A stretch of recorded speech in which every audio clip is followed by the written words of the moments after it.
and get started here. The minutes have been distributed from the last meeting. Are there any amendments to the minutes?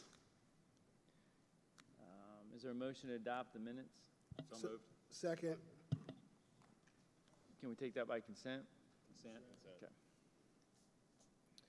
At this time, we'll go around and introduce. We'll start with you, Jordan. Jordan Lett, Senate Fiscal Office, Majority Caucus. Atlantis Richter, House Fiscal. Craig Snow, District 22.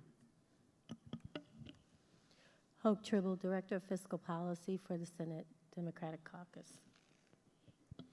David Nizgatsky, Senate District 10. Courtney Everett, Deputy Budget Director.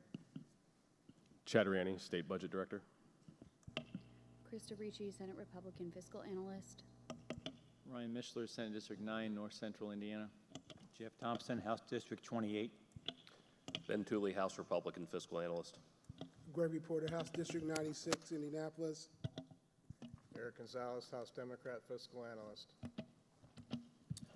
Good morning, Fadi Kadura, Senate District 30, north side of Indianapolis. Ed Delaney, House District 86, north central part of Indianapolis. Lisa Ackelberg, Deputy Budget Director. Randhij, I represent Legislative Services Agency. All right, thank you. So a proposed agenda has been distributed. Are there any amendments to the proposed agenda? And the agenda is placed on the table for discussion. So we're going to start with projects, DLGF.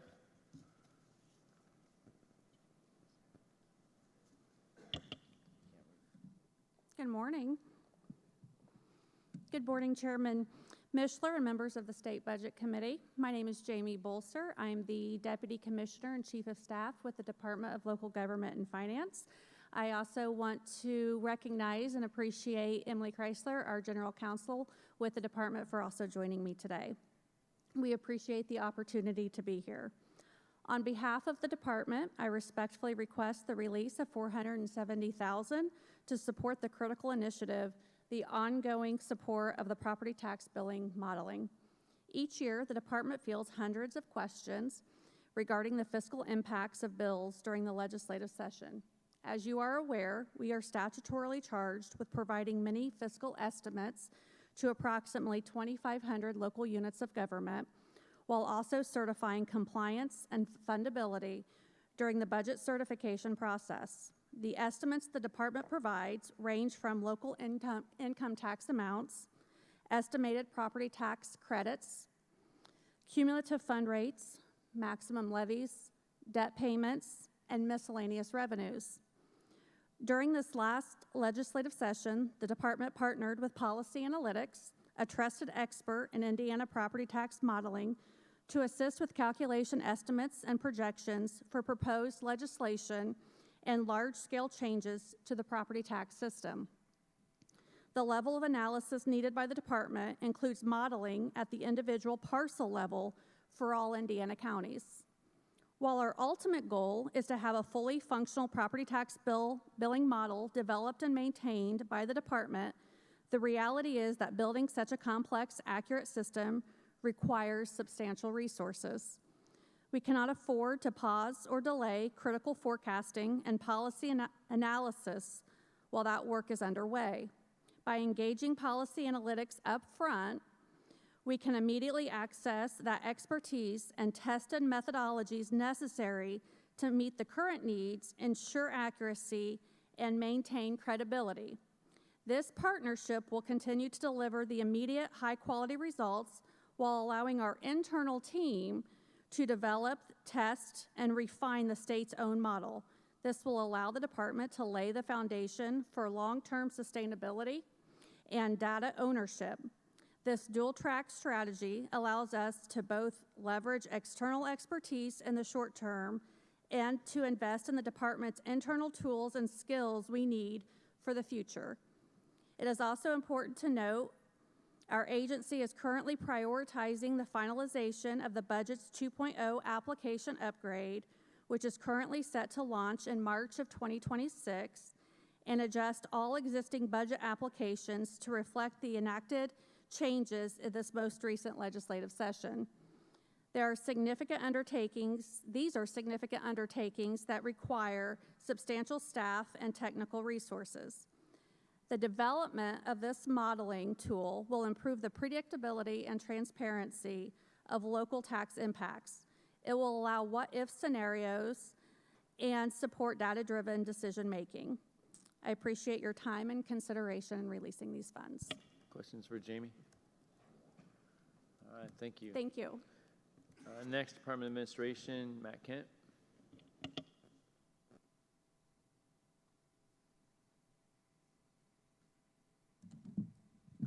Thank you, Mr. Chairman. Good morning, members of the committee. Matt Kent with the Department of Administration. We've got 3 projects before you today. The first one is $6.5 million for building FF&E and moving expenses for the Indiana Archives new building. This money will go towards building furniture, fixtures, and equipment, as well as the associated moving expenses for the new building. The majority of these funds, close to $3 million, will go towards the purchase and installation of the large storage system of racking and stacks to house the state of Indiana Archive records. The records that we stored at the new building are those that are frequently accessed, such as naturalization certifications, property deeds, and ancestry information. The racking system that will be installed is one that is easily accessible and easy to use for the employees when retrieving those records. Along with the racking system, we will outfit the common areas, which are open to the public, and we'll update some of the scanning and digitization equipment used by the staff. These funds will also provide furniture for the offices of the archives staff. The remainder of the funds will go towards the massive effort of cataloging and moving the physical archive records from their current home at 30th Street to the new building. Questions? Representative Porter. Thank you, Mr. Chairman. Matt, when's the projected date again for move-in? I believe, that, I meant to check that before I came. I believe it's in early 2027, but I'll check and get you that definite. Thank you. Just, I don't recall. Thank you Yep. very much.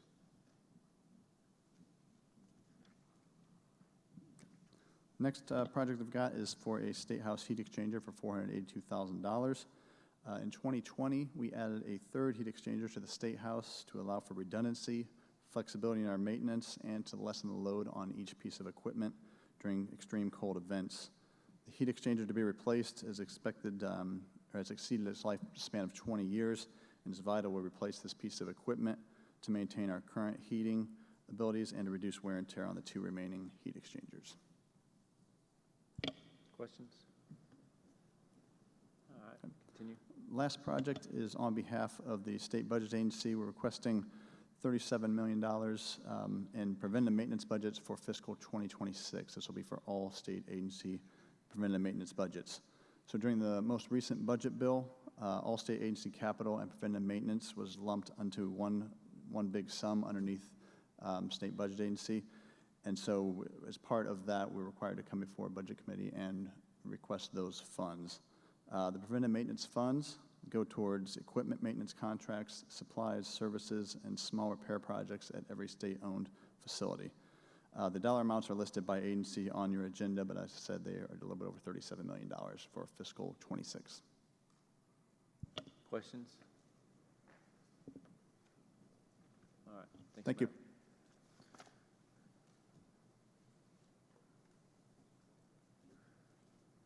Next, we have Department of Corrections. Kevin?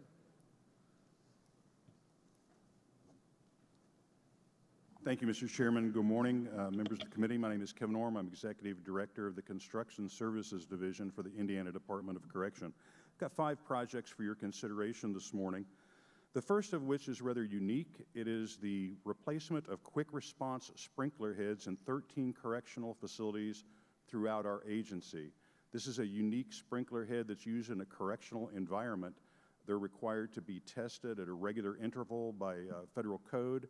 The testing has proved some are faulty, and this is a comprehensive replacement of all of those throughout our agency.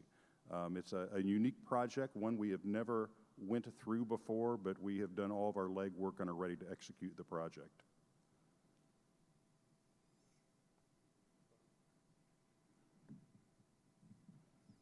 Sir, my second project is water tower rehabilitation at Heritage Trails Correctional Facility. This water tower hasn't been renovated in 30 years, which is about the frequency we do most of our water towers. The only thing really unique about this water tower is it provides the potable water for 3 correctional facilities, as well as the Indiana Law Enforcement Academy. At regular intervals, we have to inspect those towers, go in, put new coatings on the inside, new coatings on the outside, do lead abatement, and bring them up to OSHA standards. This is a phased master plan renovation of that tower, and all inspections have fully vetted it as being ready for that work.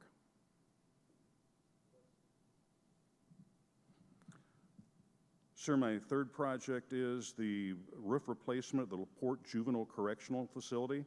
Nothing spectacular about this roof. It's 25 years old, 15,600 square feet.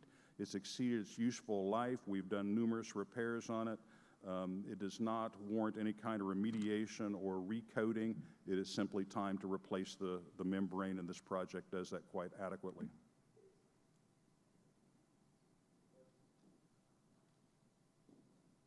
Sir, my next project is the chiller replacement of the Correctional Training Institute.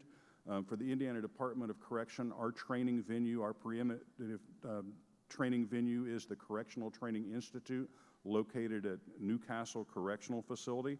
5,000 to 7,000 of our staff members pass through there every year. The building is a closed office building, much like the Government Center campus downtown. Windows don't operate. It requires air conditioning. Its chiller unit that provides air conditioning to that entire structure is at a point in its life it requires replacement, and the cost of operating it has exceeded its value, and it's time for a phased replacement. This project does that very well and is all-encompassing. Questions? Sir, my last project for the Indiana Department of Correction is another roof replacement at the South Bend Community Reentry Center. It's a 56,000 square foot roof. The building's 25 years old. It was not built by the Department of Correction. It was built by a private contractor, and then we assumed ownership 10 or 12 years ago.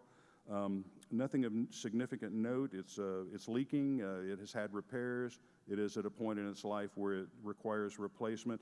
The only thing unique about this, we also house our parole division for that area in this structure. It's a very nice building. Questions?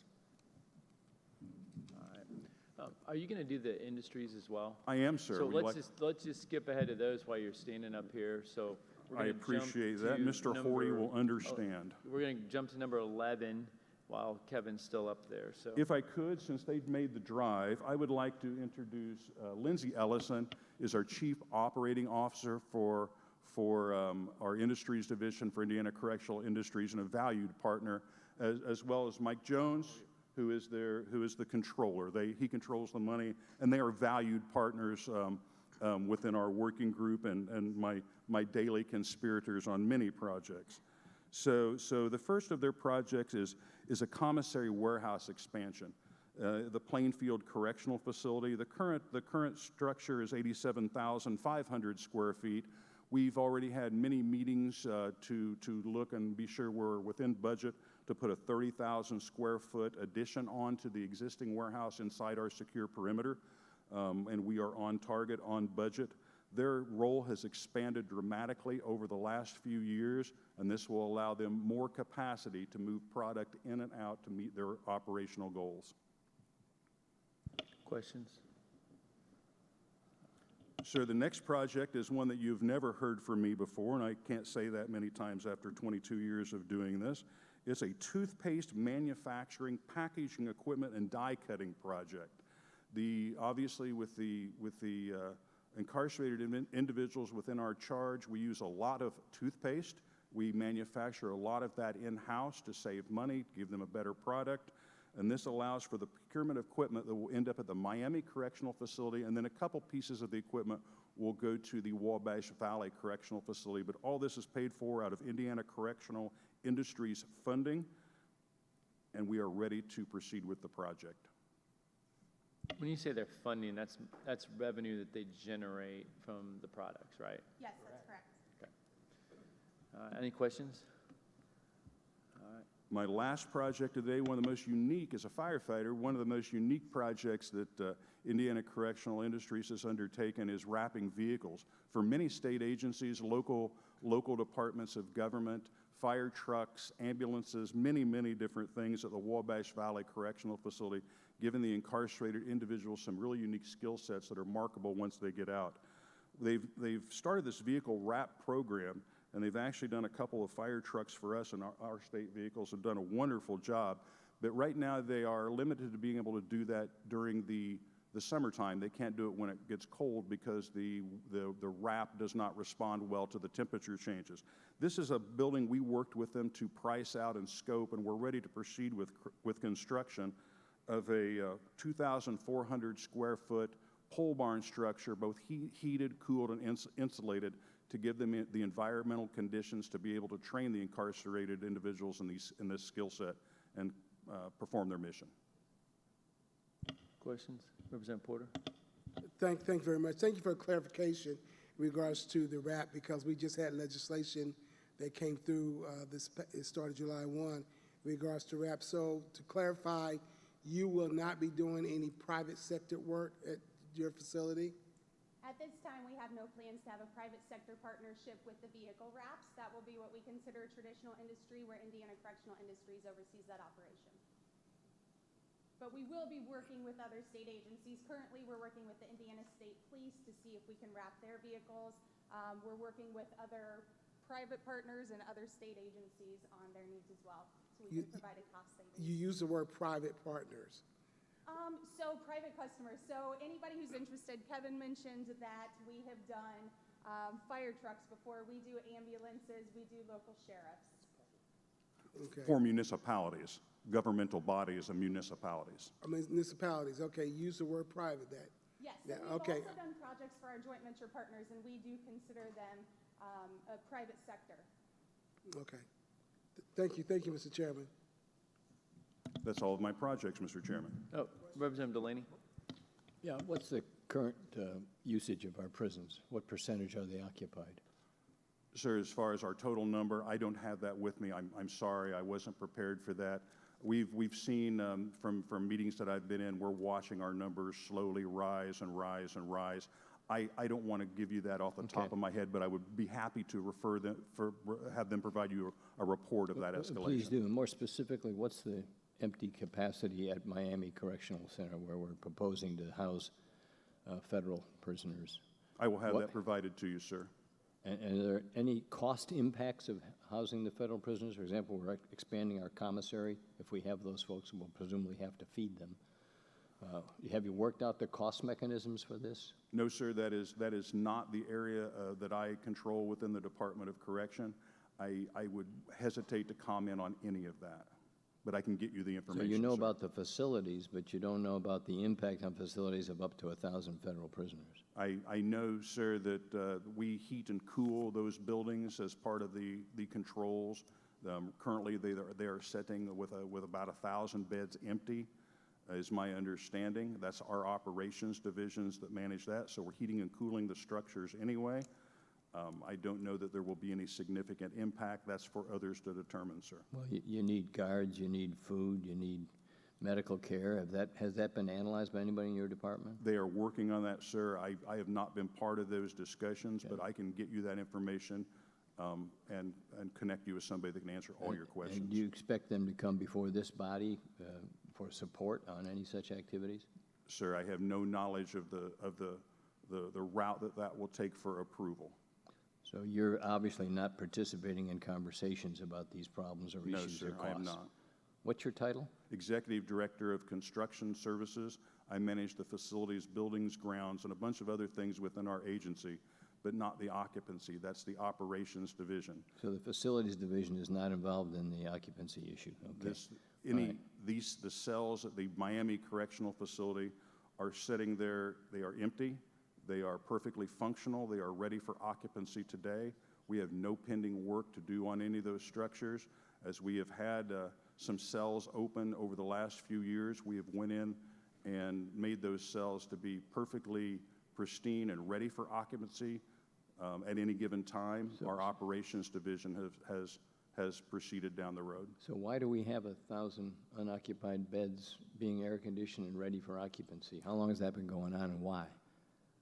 To maintain the structures, sir, to maintain the commercial structures that we involve, you cannot go in and turn the environmental conditions off. You can do setbacks, which we do, but you cannot turn off you cannot allow the humidity to deviate, you cannot allow the temperature to deviate, or you start getting structural issues. So we've maintained those buildings in a state of readiness, in a state of and I'm not going to say that we've cooled them and heated them to the degree that we have the occupied structures, because we have initiated the setbacks, but they are fully ready for occupancy. We don't mothball buildings. It can't, the way our distribution, our thermal and cooling distribution systems work, you can't mothball buildings, or you will end up paying a very hefty price tag for that. Thank you. Sir. Representative Porter. Thank you, Mr. Chairman. Since we've opened up this door in regards to that, I have a couple more questions in regards to the Speedway, quote-unquote, slammer.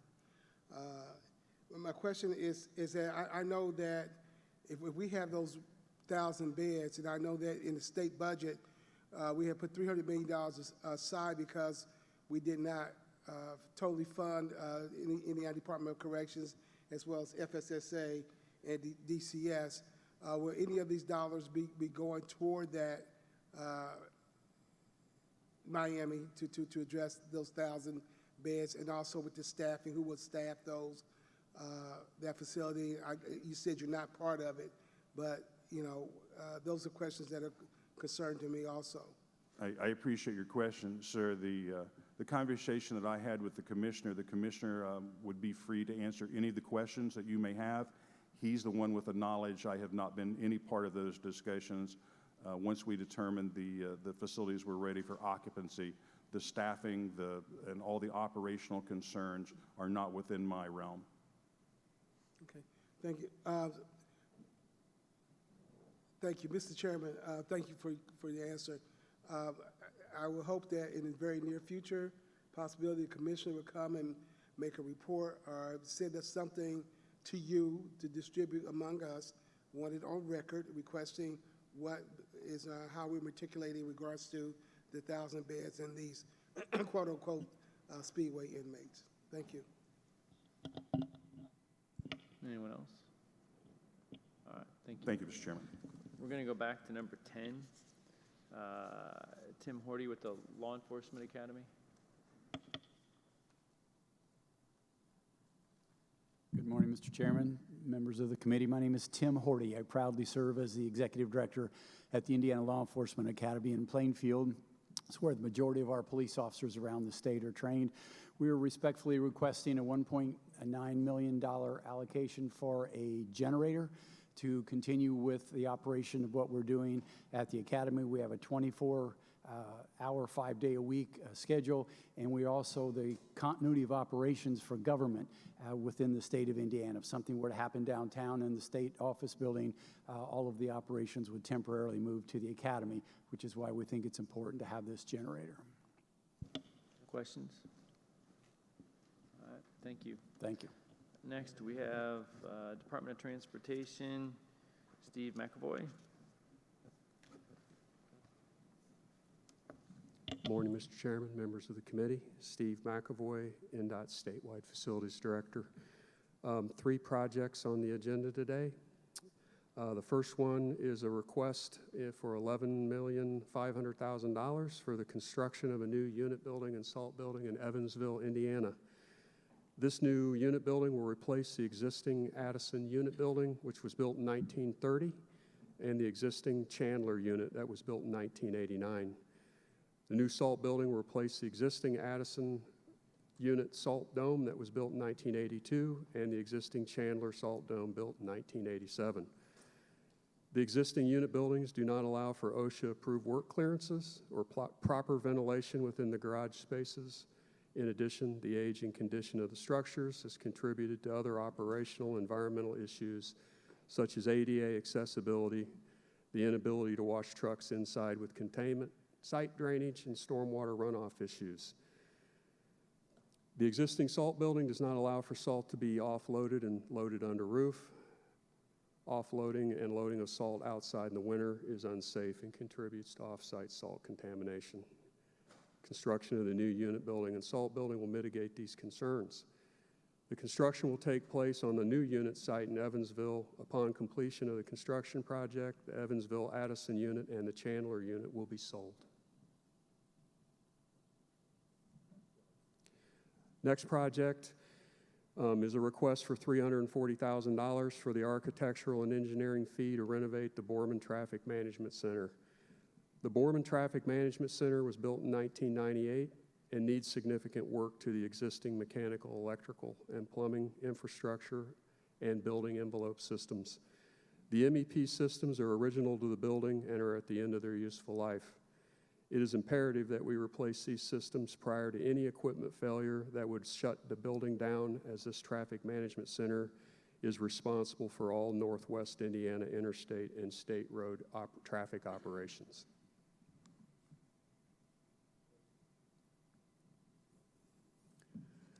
Final project is a request for $950,000 for the architectural and engineering of a new unit building and new salt building in Jasper, Indiana. This new unit building will replace the existing Jasper unit building that was built in 1966 and the existing Jasper salt building that was built in 1990. The new unit and salt building will be constructed on the existing Jasper unit site. The existing unit building also does not allow for OSHA-approved work clearances or proper ventilation in the garage spaces, and the age and condition of the structures has contributed to other operational environmental issues, such as ADA accessibility and the inability to wash trucks inside with containment. I should also state that this is a complete redesign of the current unit basis of design in an attempt to reduce future construction costs on unit buildings. Questions? All right, thank you. Thank you. Next, we have the Adjutant General's Office, Colonel Mabus. Yes, sir. Good morning, Mr. Chairman, committee members, and staff. I'm Colonel Chris Mabus, the Army Chief of Staff for the Indiana Army National Guard. I'm here today representing the Adjutant General of the Indiana National Guard and the Adjutant General's Office. I'm proud to appear in front of this committee representing the 12,000 soldiers and airmen of the Indiana National Guard. Today, your 38th Infantry Division is completing a one-year deployment to the Middle East in support of Operation Spartan Shield. Your 122nd Fighter Wing, based out of Fort Wayne, is near completion of their F-16 conversion and will soon be combat deployable worldwide. Our ability to project combat power and carry out these missions is derived from having modernized facilities that support the needs of the warfighter. On behalf of the Indiana Adjutant General, I thank you for your continued support. With an average facility age approaching 70 years old, we seek to continue to modernize our facilities and lower our future maintenance burdens to conserve scarce resources. We are in year 5 of a 30-year statewide armory modernization program that will keep your Indiana National Guard modern, efficient, and relevant. I am here today to ask for the release of funding of an additional $1.5 million for water and sewer lines to the LaPorte Armory. $750,000 in state funding for this project was previously approved in June of 2024. This brings the total project cost to $2.25 million. This project is 100% supported by the state.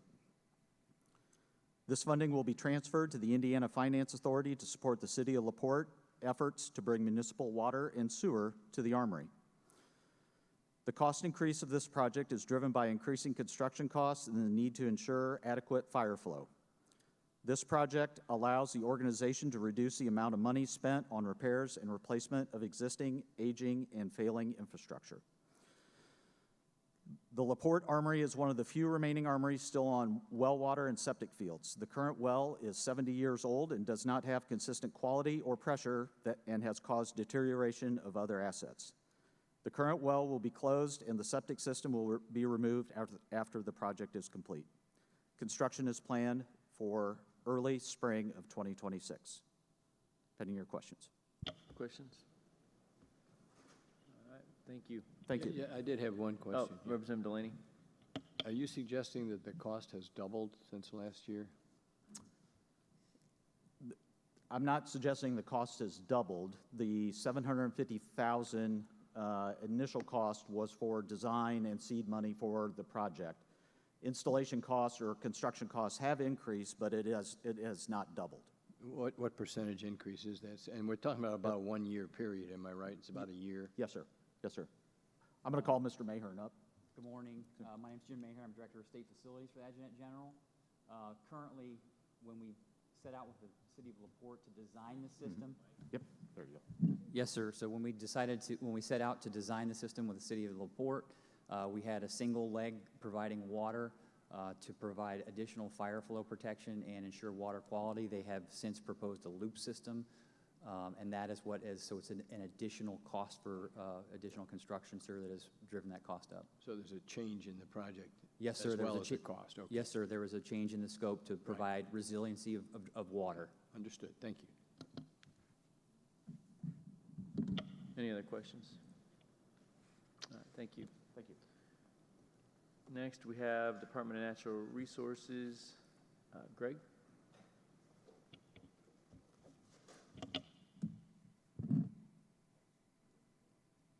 Thank you, Mr. Chairman, members of the committee.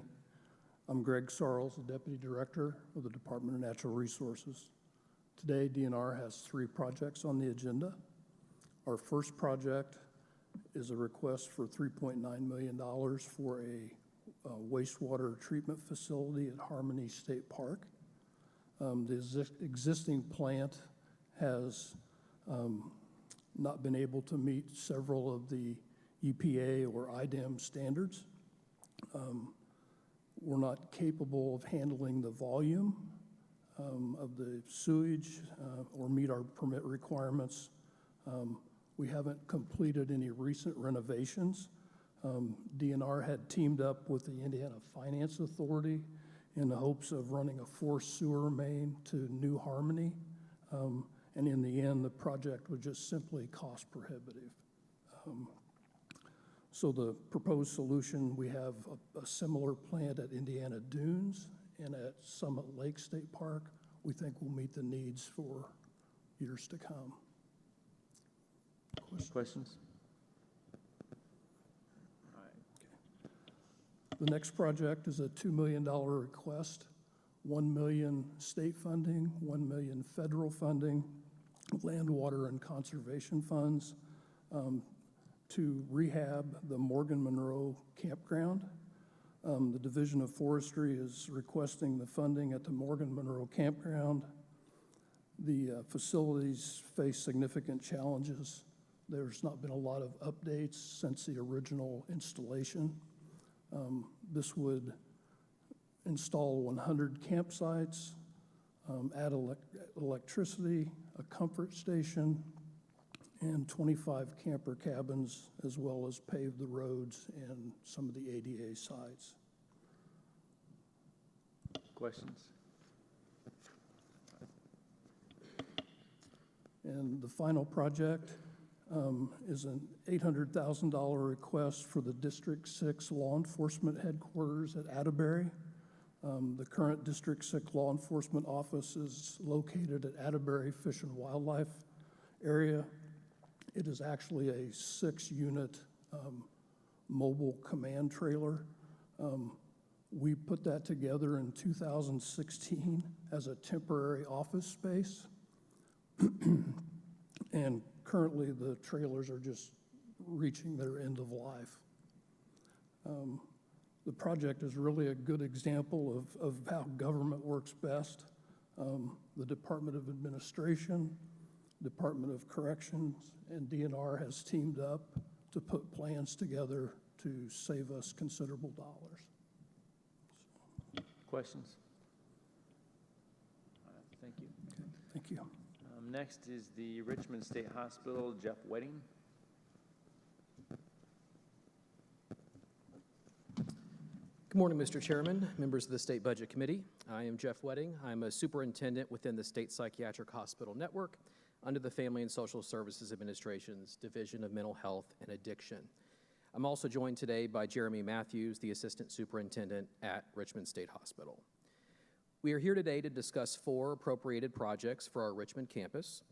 Richmond State Hospital is located on 120 acres in Richmond, Indiana, and has been serving Indiana citizens with serious mental illnesses since 1890.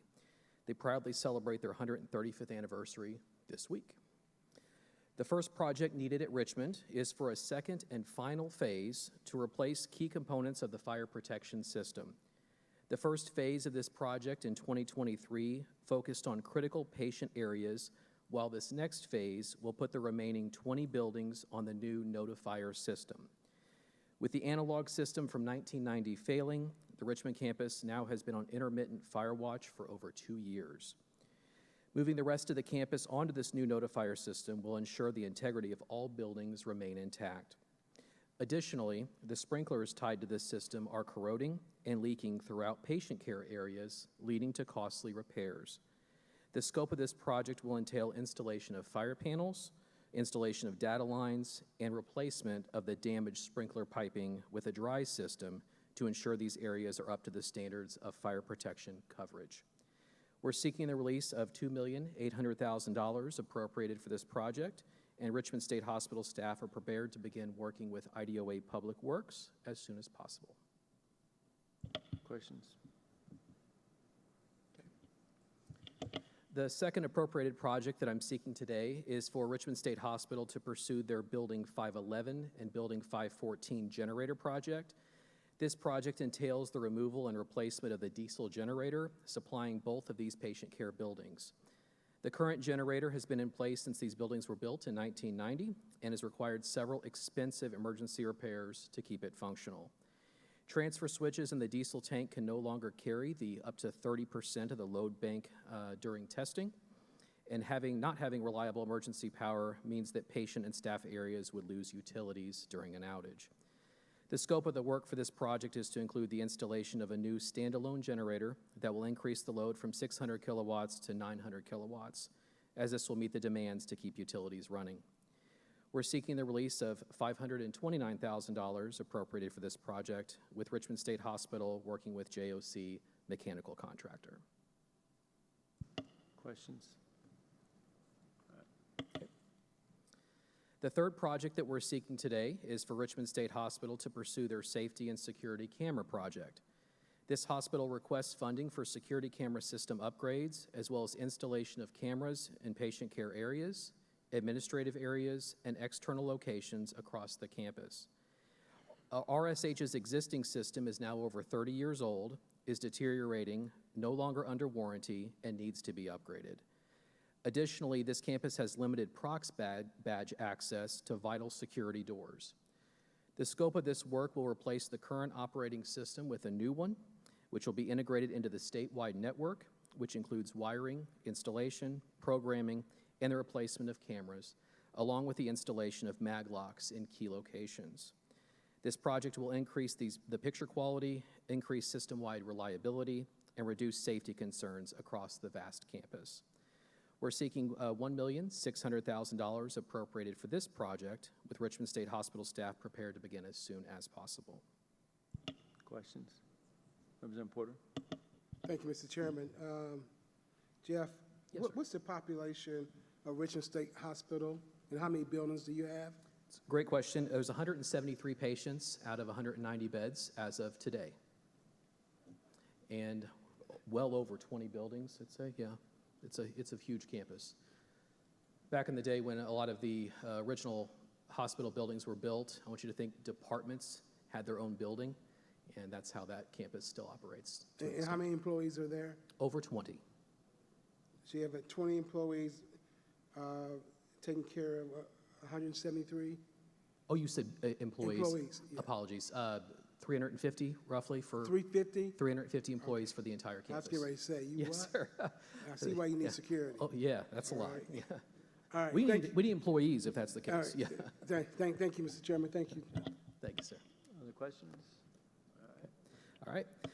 The final project for Richmond State Hospital to pursue is their second phase of a tunnel repair project for Building 304 and 305.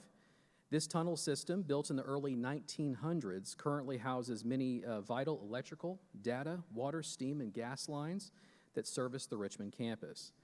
Recent engineer inspections in Phase 1 of this project determined that the ceilings in the tunnel system are decaying and corroded, therefore compromising the integrity and overall safety of the tunnel system. The scope of this tunnel system involves removing and replacing the concrete lid, waterproofing with a protective topping slab, tuck pointing the brick walls, as well as coating the corroded pipe support bases. Where the tunnel extends underneath the Richmond warehouse, the corroding floor joists above the tunnel will be coated while they remain intact. Removal of the tunnel lid, which happens on the outside of the tunnel, will provide an opportunity for improved access to the bar joists as well. To emphasize the level of risks, these tunnels are underneath high traffic areas. We are seeking the release of $2,400,000 appropriated for this project, with work to be completed in coordination with IDOA Public Works. Questions? All right, thank you. Thank you. Before we move on to the review items, I just want to thank Chancellor Elsenbaumer and Chancellor Givens, folks at IU and Purdue, Fort Wayne, for hosting us. And I want to thank Kendra Leatherman for coordinating with SBA to put all this together. So thank you very much. First up on the review items, Northwest Indiana Regional Development, Sherry Ziller.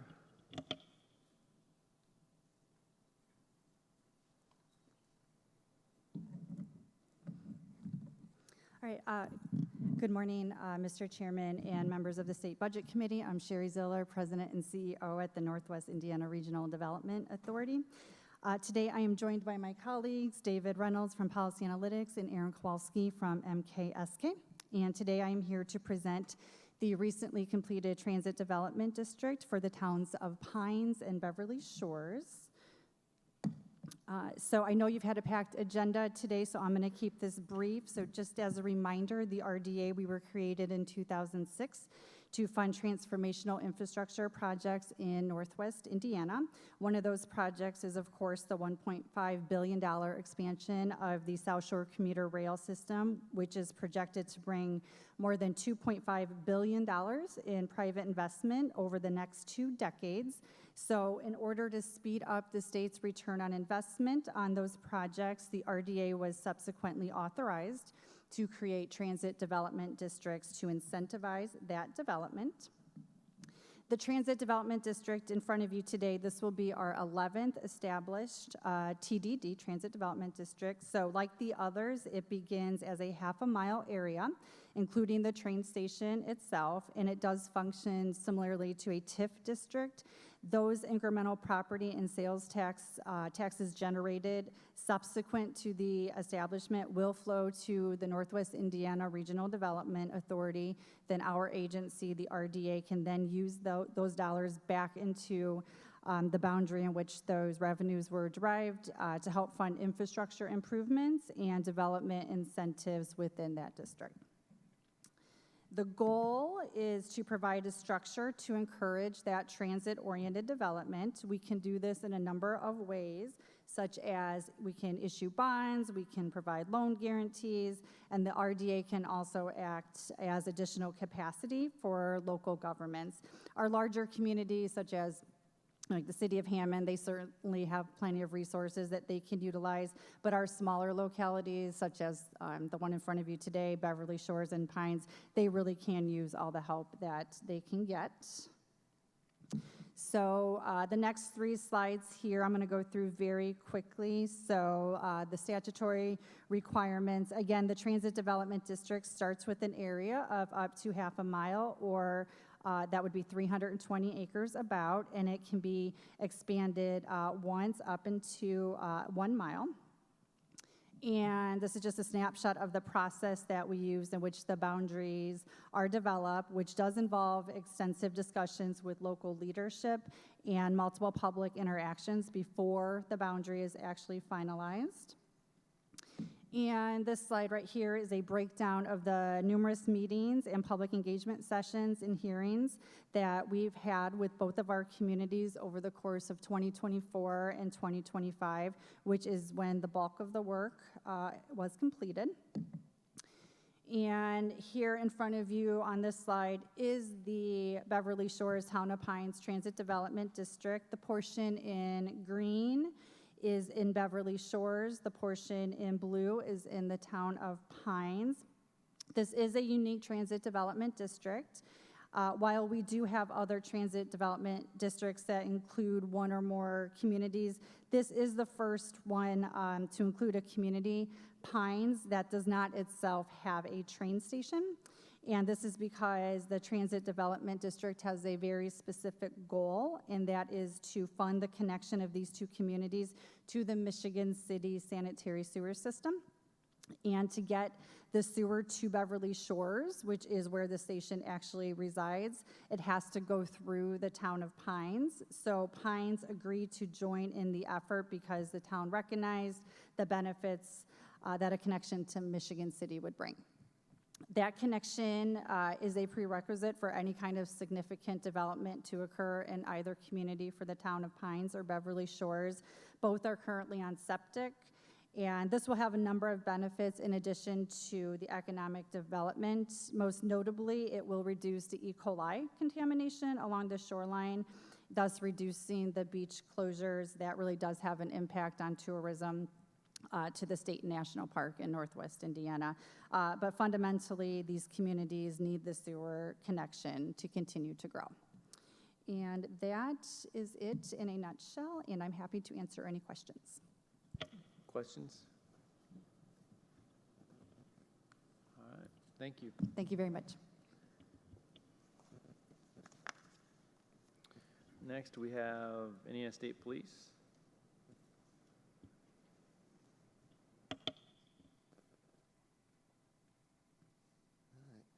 Morning, Mr. Chairman and the members of the committee. Shay Relaford with the Indiana State Police, Lieutenant Colonel for the Support Services Bureau, joined by our HR Director, Pam Douglas, and our benefits consultant, I think will be walking in any second, Marcus Bowling. So thank you for this opportunity. It's an honor to represent our employees and retirees. I believe you have a document in front of you that I want to give the highlights over. And I am proud to serve with the Indiana State Police and to represent our employees and retirees. Our troopers and civilian and professional staff have consistently made responsible choices, participated in wellness programs, and helped us control costs, allowing us to not only maintain but enhance benefits over time. Our plan also covers retirees, which you probably heard of OPEB, other post-employment benefits.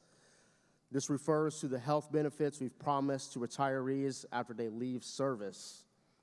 Managing this liability is critical, and if we don't, future obligations could place a heavy burden on the department and the state.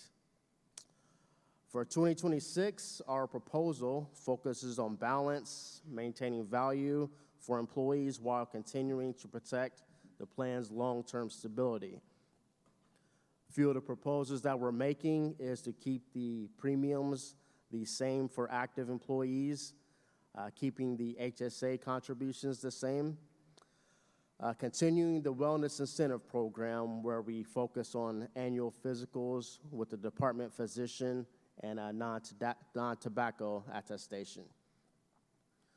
For both the high deductible plan and traditional plan, proposing small increases in deductibles and out-of-pocket increases due to the inflationary pressures. And cost savings to the employees are the point-of-sale CVS rebates that the employee would get at the counter. Also, what we're proposing is adding the anti-obesity GLP-1 medications with a careful utilization management to ensure appropriate use. And for retirees, we're proposing a significant reduction in monthly premiums, $100 less for singles and $150 less for families. And affording this opportunity is through the discipline of the plan's resources by employees continue to contribute in payroll, a $300,000 transfer from our long-term disability surplus, and a one-time $5 million transfer from our healthcare plan surplus. In summary, our employees have been exceptional stewards, and as a result, we've been able to deliver stable premiums, enhanced benefits, and meaningful retiree relief while actively protecting the state from future liabilities. Thank you for your time today and appreciate your time and consideration, and we'll take any questions. Questions? Representative Porter. Thank you, Mr. Chairman. Thank you for being here. As you went through this, you talked about the anti-obesity GLP-1 medication. How do you know how you will manage that utilization of that drug? Yes, sir. Utilization management means getting with your department's physician. Right now, we have employees who are doing it on their own, finding their own type of way, and it's not been in any type of structure or any type of professional. So you actually have to get with your provider, with your physician, and they're going to make sure that there are not other options and other steps before you get to that. They're not just handing them out, so they're making sure that they're being oversaw. Okay. Thank you. Any other questions? Thank you very much. My question is that we're doing it for this. The other state employees have that opportunity, or? State employees do have it on their plan. Yes, sir. They do have it? Yes, sir. State police do not. State employees do. Okay, so you guys are playing catch up? Yes, sir. No, I'm just doing truth. Okay, thank you. Other questions? All right, thank you. Thank you. Next, we have Department of Natural Resources. Major Bailey.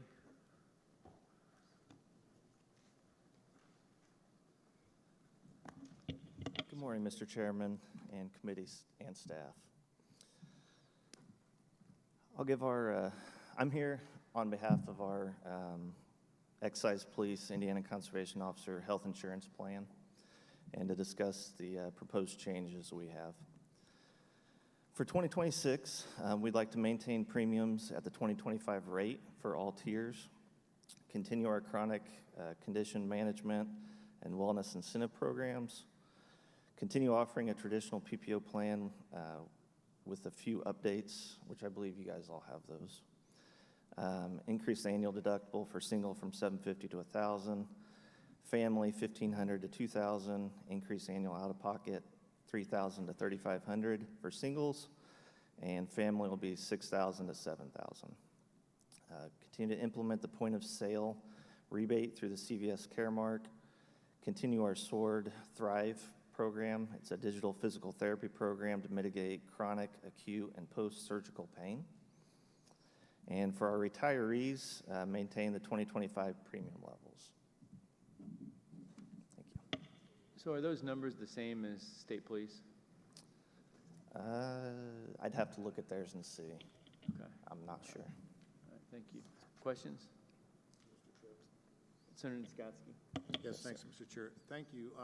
I'm just curious, like within your plan, I know a lot of plans have begun incorporating these things. Do you have like for any kind of chiropractic care or any kind of thing within your health plan? Yeah, our health insurance covers that as well. Okay, thank you. Yes.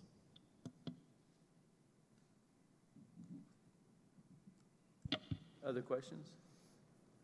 All right, thank you. Thank you. Next, we have the ATC, Jessica Allen.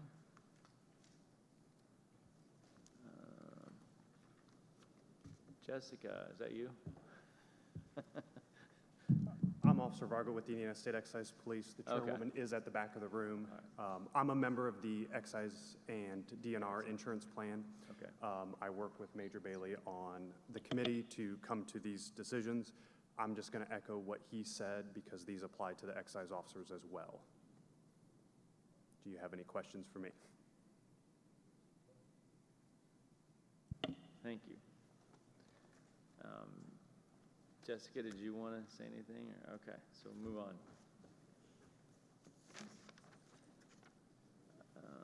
Next, we have the IEDC.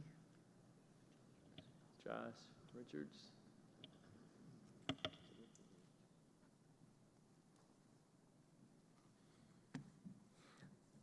Thank you, Mr. Chairman and members of the Budget Committee. I'm Josh Richardson. I am currently the Commissioner of the Department of Workforce Development, but just recently left a role as Chief of Staff to Commerce Secretary David Adams. So I'm here today to present on this issue. Along with me is Mike Daniel, the Chief Operating Officer at the IEDC. And then for this next item, Rich Michael will present for the agency. So here for you today, so to give you an overview of sort of our credit process. Last session in the budget, we added language that IEDC's tax certification process would run through this. And so I'll talk through this. The review item today is for approximately 261 pending certifications totaling $43.2 million. Thought it might be helpful to cover the process quickly this time as we move through it. So as many of you know, once a project progresses with the IEDC, I'm going to make sure I stay on my slides here. Once a project progresses, we negotiate an incentive package with a company. And so this is memorialized as an offer of incentives. Once accepted, and following any necessary review and approval, such as the IEDC Board of Directors approving the project, the IEDC executes a contract with the company, which outlines the obligations and performance thresholds which must be met by the company before the IEDC will provide the company with a credit that may be claimed on its annual returns. Importantly, these agreements are multi-year contracts, with the company being eligible to earn the right to those credits through performance. So each of these agreements have performance goals, which include the amount that the company may earn if they meet performance metrics. To verify performance under our agreements, the company must annually submit a report to the IEDC, which includes all the information necessary to determine whether and to what extent the company performed during the prior year. These reports go through a multi-level internal review before being approved. So before July 1st of this year, the IEDC would aim to certify and approve the credits, notify the company of non-performance, so the company could finalize their tax filings prior to the deadline. But again, these agreements have terms ranging sometimes from 3 years to sometimes upwards of 10 or even 15 years for performance. So at this point, IEDC is reviewing approximately 2,400 certifications each year. So the highest certification activity is generally occurring in the first quarter. That leads up through tax day. But we see certification requests submitted throughout the year, driven in large part by the company's specific tax filing deadlines. And so since July 1, we have processed 261 certification reports pending finalization upon the review that you're doing here today. The total value of the certifications is approximately $43.2 million, and that would be applied against IEDC's fiscal year 26 cap. And so again, in that budgeting process, that cap was moved from $250 million to $300 million. This would apply against that cap. I'd like to provide here in these slides, and I think that you've got some in your material, just a summary of credits that have been certified against the cap and sort of the forecast of credits we would estimate in future years. I would say that the cap was initially established in 2023. Initially, with the rollout of some of these credits, I don't believe there wasn't a cap that was in place. So this is new, and as we're working against that, making sure that the forecasted credits stay under the authorization that the budget allows. And you'll see here what we're looking at. So all of the active credit agreements, including those executed well prior to the creation of the limit, are subject to the cap. And using historical data and performance goals outlined in the IEDC agreement, the agency tracks current and future utilization. IEDCs remain below the cap in the last 2 years and currently tracking below the cap through 2038. But the one piece that you'll see on here that could be an anomaly is there is, in the form of a redevelopment tax credit, a loan that could potentially be utilized. And again, not entirely sure that'll happen. If that does happen, then we'd be back here talking to you about that. Otherwise, for the traditional credits that we would award, other than that, we'd remain under the cap. And so again, so long as, if that doesn't occur, we'll be well under the cap, and you can see the forecast for out years here. So I will handle any questions that I can. I'll have Mike step up if there's anything that I can't answer, and then Rich will be here for the next item. Josh, just one question here. So on your chart, you show how we hit the cap, and then you show us going down in following years. So how is that, what's driving it down? How does that open your, I guess, your capacity? Yeah, so that's what I would suggest. And again, so I spent a lot of time during legislative session trying to understand this. But the cap applies to what we certify, not what we're offering through incentives. And so what you're seeing is a forecast of the existing obligations we would have for prior contracts that we've entered if the performance is executed. We're still looking, right, for, as we incentivize businesses, to add to this total. But this is of the existing obligations that we have, what we would forecast applying against the certification in future years. So, included in these certifications here are contracts that were entered in, I think, one as far back as 2012, but 2013, 2014, 2015. And that is where the concern comes in, is that, we're applying those old agreements to today's cap. And so again, this is future utilization of existing contracts. We would hope to add to this through further deals.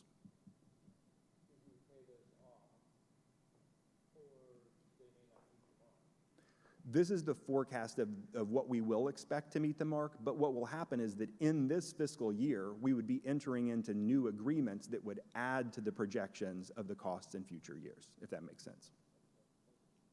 Anyone else? Senator Cadora? Thank you, Mr. Chair. Thank you, Josh, for your presentation. I have a few questions.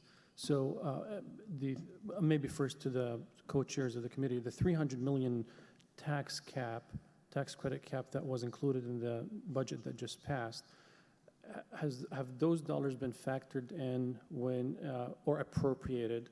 Because I know the LSA calls them tax expenses, meaning anytime we certify these taxes, they will impact future revenues coming to the state. Is my understanding correct?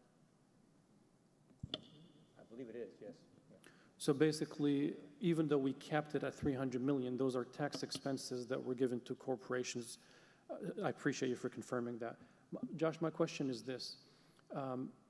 2,400 companies in the past year, I think, that was on the previous slide, I think, and then since July 1st, about 240-some companies. That were 261 since July 1st. For almost 43 million. How much are you expecting? This has just been almost, what, a month and a half, less than a month and a half since then. Are you expecting to reach the 300 million cap anytime soon?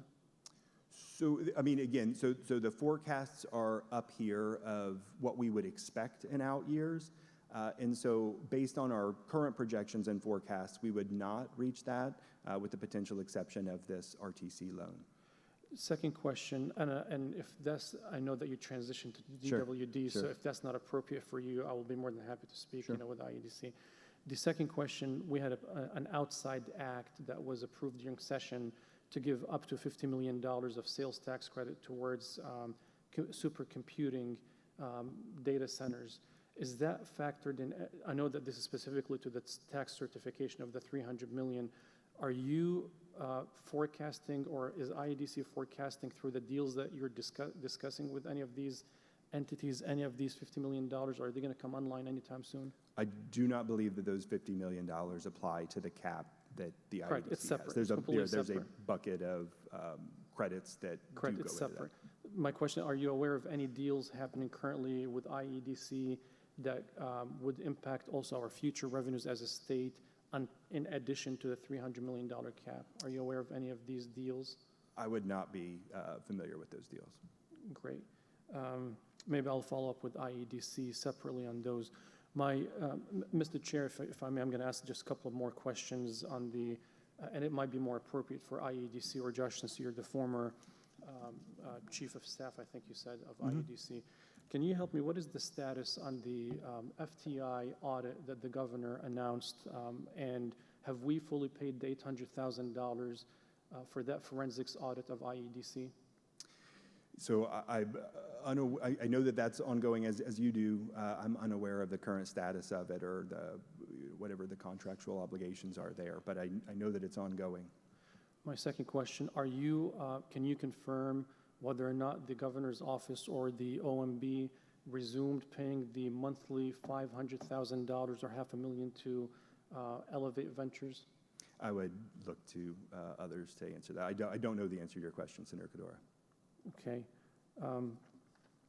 Are you aware of any specific LLCs that are contracted with, and I would love, Mr. Chair, if IEDC maybe, if you're able, if the Chief Operating Officer may be able to help answer some of those questions. Elevate Ventures, the nonprofit entity that is contracted with IEDC, gets $500,000 a month that the governor kind of suspended back in April and announced an audit.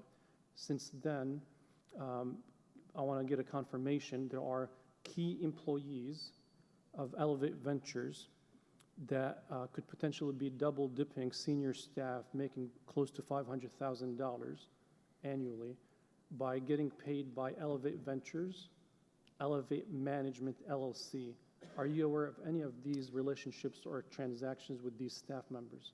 So, Senator Kadora, I definitely came here today prepared to talk about this new tax certification process. I understand your questions. I think some of those questions are driving the idea of ensuring that we get a deeper look at this, but I don't have anything to report to you today on what's been found. And I appreciate you, and this is my only public forum space to ask these questions, because for the last 4 years, I struggled in getting answers from IEDC on these issues, and I was the broken clock along some of my colleagues on this committee raising concerns about IEDC behind closed-door dealings. Are you aware of the Rally LLC, Rally Innovation LLC, and its relationship with the IEDC or with the Elevate Ventures? I understand that there is such a conference. I can't talk to the specifics of the relationship or that agreement. All right. My final question, are you familiar with the investment prospectus that IEDC shares with some of their investors to solicit dollars? I am not. You're not. Are you aware that in the prospectus they list the names of the 4 key employees of IEDC? I'm not going to mention their names publicly today, but are you aware that their 4 names are of senior staff who are paid through Elevate Ventures, who receive funding through the IEDC, are double dipping salaries from Elevate Ventures paid for by the Hoosier taxpayers and other LLCs that are created under Elevate Ventures? Are you aware of any of that stuff? I am not, Senator Kadora. My last question, the same prospectus, the investment prospectus, has language about conflict of interest, and I'll read it to you. It said, and this is from directly coming out of their documents that they sent to investors, and the subheader is potential conflicts of interest with the management company, personnel of the management company, and Elevate. Although personnel of the management company shall devote such portion of their time during normal business hours to the management and operation of the fund as may be necessary to effectively manage the fund's business, the management company and its personnel are entitled to and do engage in other business activities and are not prohibited from engaging in activities that are or may be competitive with the activities of the fund. Specifically, and I will skip the names, they list 4 names of 4 employees, hold officers or officer roles within Elevate and intend to continue in such roles for the foreseeable future. In these roles, these individuals have the authority to make investment decisions for the Indiana 21st Century Research and Technology Fund and other funds managed by Elevate. Therefore, it is highly likely that management company and its personnel will experience conflicts of interest with respect to the allocation of management time, services, and functions among the fund and other activities. This is not from me. This is from the investment perspective that they're sending around. I was excited when the governor announced that there will be an audit, even though it comes at the taxpayer's expense, $800,000. I was actually pleased that there's an agenda item that had a little bit more details about a potential incentive for a company that will be discussed a little bit later, more details than we have received in the past. But I'm extremely concerned that we're not getting anywhere with holding IEDC accountable, and we're not getting answers. And I know that you came here today, and you're now the commissioner of a different agency, so it's not fair to ask you that question. But I hope that for those who are listening from IEDC, I demand that we as legislators need to know the answers to all of these transactions that are happening under IEDC, funded by the taxpayers, going to IEDC Ventures, to Elevate Ventures, Elevate Management LLC, Rally Innovation LLC, and the key employees who are getting paid with conflict of interest that exists and acknowledged by their own prospectus investments. I don't think this is right. It's just not right for the taxpayers of the state. So Senator Kador, I appreciate your questions. I think that I don't consider them to generally be unfair. I wish I could provide more direct answers. I will say, the governor and the secretary are committed to increasing transparency here. And so that is ongoing, and I'm sure that there will be more information on that soon. And I would also say, obviously, we're here today to ask for certification of tax credits that historically haven't been here. And so in here for those reasons, so I appreciate the questions. And I appreciate you being here, and as I told, it's not fair for you to answer these questions, but please put yourself in our shoes. Sure. We are legislators on this committee. We are presented with tax credits, and then there will be a subsequent agenda item to support incentives for another company. But the agency that is leading it is in question about transparency, about the deals that they do, about key personnel working for the LLCs that are contracted with them. So while you're presenting on a very specific topic, the bigger question about the entire operations of the agency and how they get to these deals raises extreme concern to me, that I have to raise more questions on the subsequent items to see, what deals behind the scenes were struck or were done between employees, between IEDC and others, and at what expense, at the taxpayer expense. So it is not fair to you because you moved on from that agency. And I just asked both the chair and the co-chair, I think that we need an update, an official public update from IEDC to this committee about where they are, because we are the budget committee that is entrusted in overseeing the finances after the session is done, to be sure that there's a full transparency and commitment to the taxpayers, that an agency is not cutting deals behind closed doors at the expense of the taxpayers. Thank you, Mr. Chair. Mr. Chairman, if I might get back to the Representative Delaney. To the certification questions. You did mention that some of the tax credits were issued as long ago as, say, 2012 or so. Are those recipients of those credits subject to any impact if we hit the cap? In other words, would they ask for $10,000 and be told you can't get the 10 because we hit the cap? Are they subject to that risk? I think that that's absolutely what we're trying to work through this process, because again, initially, the credit caps did not exist. Right. And there has been, I think since the cap was created, the authority to come to this committee and potentially exceed that cap. But I do think that it would be valid to have some concern that if those credits were to greatly exceed our forecast and we go above the cap, we are going to have to come and talk to you about what to do about that. Yeah, because I have that concern because we've created a sort of a category that is or isn't grandfathered, and we need to know because they came in with no cap. Okay, so I understand that. And for more clarification, you list this $43 million. That's just those certifications which happen to have been requested since July 1. That is exactly There's it. no other logic to that. That is exactly it. So again, you're now reviewing the awarding of certifications for contracts and activity that occurred in the past. And so you're just looking at this window, but we'll come back to you in the future with more. Okay. Then the other thing that I want to understand a little better, I thought these tax credits were tax credits. So I'm a manufacturer, I agreed to do X, hire so many people, and I get a credit. I apply that to my Indiana tax obligation. That's the basic system, right? You now have introduced the term loan. I don't understand how loans relate to this. You said there's a new project that consists of a loan. What is that program? So there is a redevelopment tax credit that is out there. So the form that it would actually materialize as would be a credit. That's something that occurred before my time here, and I think that there were discussions around that at the time, but ultimately it would be claimed as a credit against an Indiana tax, and so that's probably the better way to think about it, but it is the authority to use those tax credits if certain obligations are met. And who has that authority? Which authority? Who enjoys the authority to use these tax credits? So it would be the company or I think that there are still certain provisions, I think that they would apply to the redevelopment tax credits of the ability to transfer the credits as well, if the obligations are met by the contracted company. So I'm still hung up on the word loan. They can't report a loan on their Indiana state tax return. They must be reporting a credit. Correct. So although these are called loans for some purpose, they are in fact tax credits? So, I'm sorry, ask that question again. Okay, so you've used the term loan, Yes. but are they in fact functioning as tax credits? So if a company is Correct. given a loan of $10 million, Correct. they're going to use that by applying for credits. Absolutely. So what's the loan component? I don't know if Mike. It's repayable over a certain period of time. So you loan them the money that amounts to their future tax credit, and then they claim it? Yes. And are allowed it, and their loan is forgiven.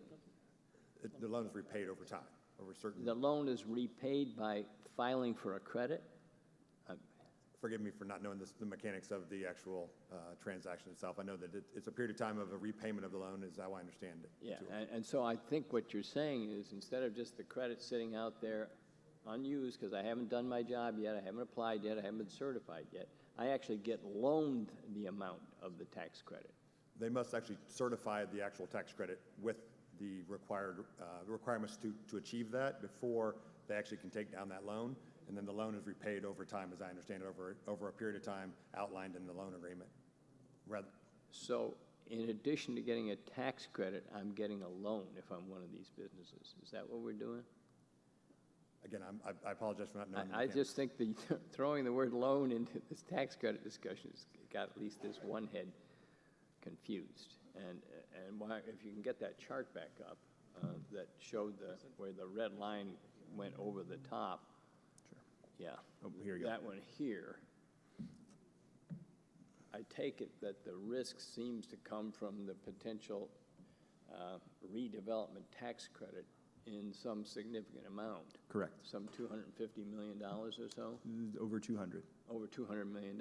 If that hit the books, All you at might once. exceed this. Then we would be back here to talk about that more specifically. And I think I want to be careful because, again, neither Mike nor I knows the mechanics of this, and so I don't want to speak out of turn. I think I have ideas of how it might be structured, but again, the form would actually be in the form of a tax credit that they would claim it, and the idea is, and why the dollar amount is so high, is that there is some agreement for them to have to pay back whatever is claimed over future years. And so I think we need to get you more information on the mechanics. In effect, becomes a temporary tax credit. Is that, I'm trying to get the logic of this. Right. Well, and again, I don't want to guess at that. I think I would need to get you more detail. Otherwise, we'll okay. get you bad All right. information. But if that were to hit the books, Yes. there's a possibility that these people who got their tax credit agreement 10 or 15 years ago Yeah, and again, would be at some risk unless we do something. and I think that is maybe the best point to make through all of this today is, again, this is what we forecast as being utilized. There is the potential that if companies sped up their hiring, that these numbers could sort of push forward and be more materialized. And there's also some built into these forecasts, some idea of non-performance that would match historical trends. But absolutely, it is possible that we would push closer to that cap or even over that cap and need to talk to you about that. Okay, thank you very much. Any other questions? All right, so it just brought to my attention that the streaming is down. It's still recording. So we're going to take a quick recess, and then we'll start right back up with your next project. But let's just take a quick recess, give them time to get it. But it is recording, but it's not streaming. So we'll take a few minutes here and see if we can get that going. So.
Minute or two, if everybody wants to get back to their seats.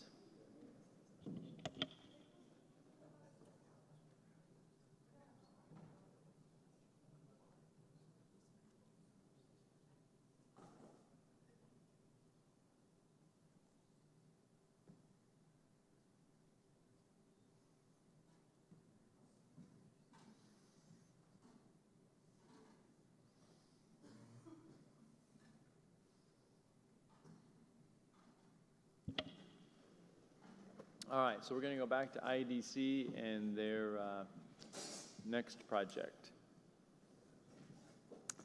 Thank you, Mr. Chairman and members of the State Budget Committee. My name is Rich Michael, and I'm the Executive Vice President of Land Development at the IEDC, and I appreciate the opportunity to present the following project for your review. As noted in the materials provided to you, in October of 2024, Eli Lilly and Company announced its third major investment within the LEAP Innovation District located in the city of Lebanon, proposing an additional $2.6 billion in investment in the development of a new medicine foundry for the company, which it stated will result in the creation of 230 high-quality, high-wage jobs. Since then, Eli Lilly and Company has increased its planned investment to $4.5 billion and the projected creation of 500 high-quality, high-wage jobs. I apologize for any confusion caused by the lower numbers included in my original submission, but these were the figures used by the IEDC to structure the initial incentive package. In support of the project, the IEDC and our partners at the City of Lebanon offered the company a suite of performance-based incentives, including redevelopment tax credits and an innovation district grant. To complete the incentive offer, the IEDC is requesting your review of the designation of the IDD within the city, drawn around the 200 acres the company is requiring from the IEDC within the next 30 to 90 days. The land will be transferred to the company at a price of $160,000 per acre, with $32 million in proceeds being deposited in the state general fund. As a result of the original reported project investment of $2.6 billion and new job creation of 236 jobs, the IEDC estimated the IDD would capture $119.4 million in state sales and income tax increment and $665 million of local, real, and personal property tax increment over the 30-year life of the district.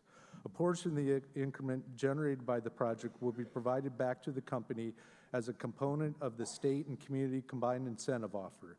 The amount of funds available for the IDD incentive is equal to a percentage of the actual increment generated.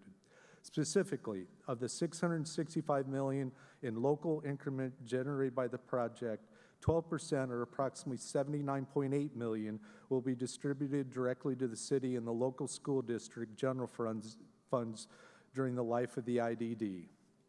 Of the remaining $585 million, $354.3 million of the remaining local increment will be provided to the company as the local incentive. This is equal to 50% of the local increment. 75% of the state's anticipated $119 million increment, equal to approximately $91.8 million, will be rebated back to the company over 25 years as part of the state's commitment to the project. The remaining $230.9 million in local increment and $27.5 million in state increment will be committed to the Indiana Finance Authority in support of the bonds issued for Citizens Energy Group and Lebanon Utilities to expand water and wastewater capacity to serve LEAP, the city of Lebanon, and the surrounding communities. It is important to note that we anticipate users of this new water capacity to generate sufficient rate charges to meet IFA's debt obligations. However, in the near term, this IDD increment, along with the increment from the IDD designated by the IEDC for the company's initial investment within LEAP, and TIF increment anticipated from Meta's multi-million-dollar data center project immediately to the north of the project matrix, will be required to satisfy the state's annual bond obligation. While rates for these water infrastructure investments are being increased because of these projects, no existing ratepayers will see an increase because of these improvements. If you have specific questions about the debt issuance, the IEDC would like to defer to our partners at the IFA to ensure the committee receives accurate responses. Once again, please note that these projects are conservatively based on the original investment of only $2.6 billion and the creation of 239 jobs versus the more current commitment by Eli Lilly and Company of $4.5 million in investment and 500 jobs.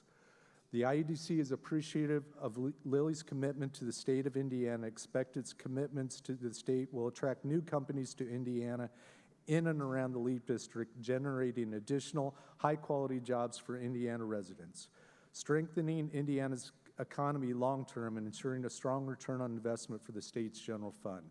Thank you, Mr. Chairman. We appreciate your review and consideration of the proposed designation. Happy to answer your questions you or the committee may have. So when they increased their investment, what you're saying is that you did not increase the incentives? We did not increase. We, as part of the package, offered them $12 million in redevelopment tax credits. The incentive is proportional to their investment, so that I believe the number that we shared is across the board. It's approximately, I think, a 67% incentive, both in the local. So as they invest more, that incentive would increase with that. So it's proportional to their investment. Questions? Senator Kador. Thank you, Mr. Chair. Thank you, Mike, for your presentation. First, I want to compliment, you or whoever came up with the with this information, because we did not receive this over the last 4 years to this committee. It was always, here's a deal, and we just want you to approve with that information. So I'm very pleased that we're getting more information, so thank you for that. I have two specific questions. First, when I was a city controller for the city of Indianapolis, Lilly came to us in 2017, 2018, and requested incentives from the city. At that time, as a city controller, I discovered that Lilly was appealing more than $500 million worth of assessed value since 2012, which translated about $20 million of actual tax dollars that were not received. Does your forecast of the revenues over the next 30 years factor in what the army of tax lawyers and accountants at Lilly will do annually to appeal the property taxes on this specific project? Not that I'm aware of. Okay, so I would urge IEDC to look at, since 2012, on average, how much Lilly appeals in property taxes, and maybe use some scientific method, some variables to project that. The second thing, I did just quick math, $69.26 per hour. Oh. That's the average salary for creating 239 jobs. So assuming these employees work 2,080 hours full-time a year, multiplying it by 2,080 hours a year, annual number of hours that full-time employees work, multiplied it by 69.29.6, multiplied by 239 employees, and I came up with about $34 million a year is the total salary for 239.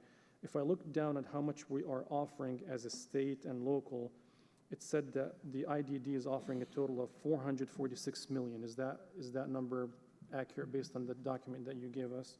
The $446 million is accurate, correct. Yeah. So if very high-level math, if I'm giving 446 over 30 years, and annually it will cost the jobs that will be created are about 34 million annually.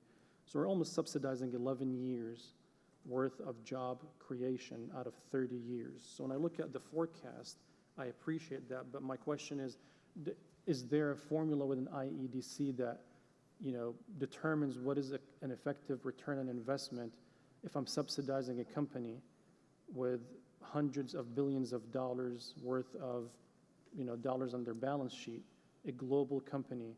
Does it justify 11 years of subsidizing, fully paying almost, for 11 years worth of salaries for the 239 employees? Is there a metric that you use within IEDC to determine if this is a good deal for the taxpayers in the state of Indiana? I believe there is, but I can't speak to that. Okay, appreciate it. Thank you, Mr. Chair. Other questions? Representative Delaney. Yeah, this is maybe sort of a technical question, but apparently you're here because we need to create a second IDD, Industrial Development District. Is that right? Correct. And why is that? What's wrong with the existing industrial The development? existing only covers their initial site, so it's site-bound, so that original 600 acres. This is for their new site, an additional 200 acres. Okay, and there's been discussion, and I see the word Meta on your map up there. Is there an IDD for Meta existing? We don't anticipate one at this point in time, no. And why not? What's the difference? I can't speak to why that decision was made not to pursue that.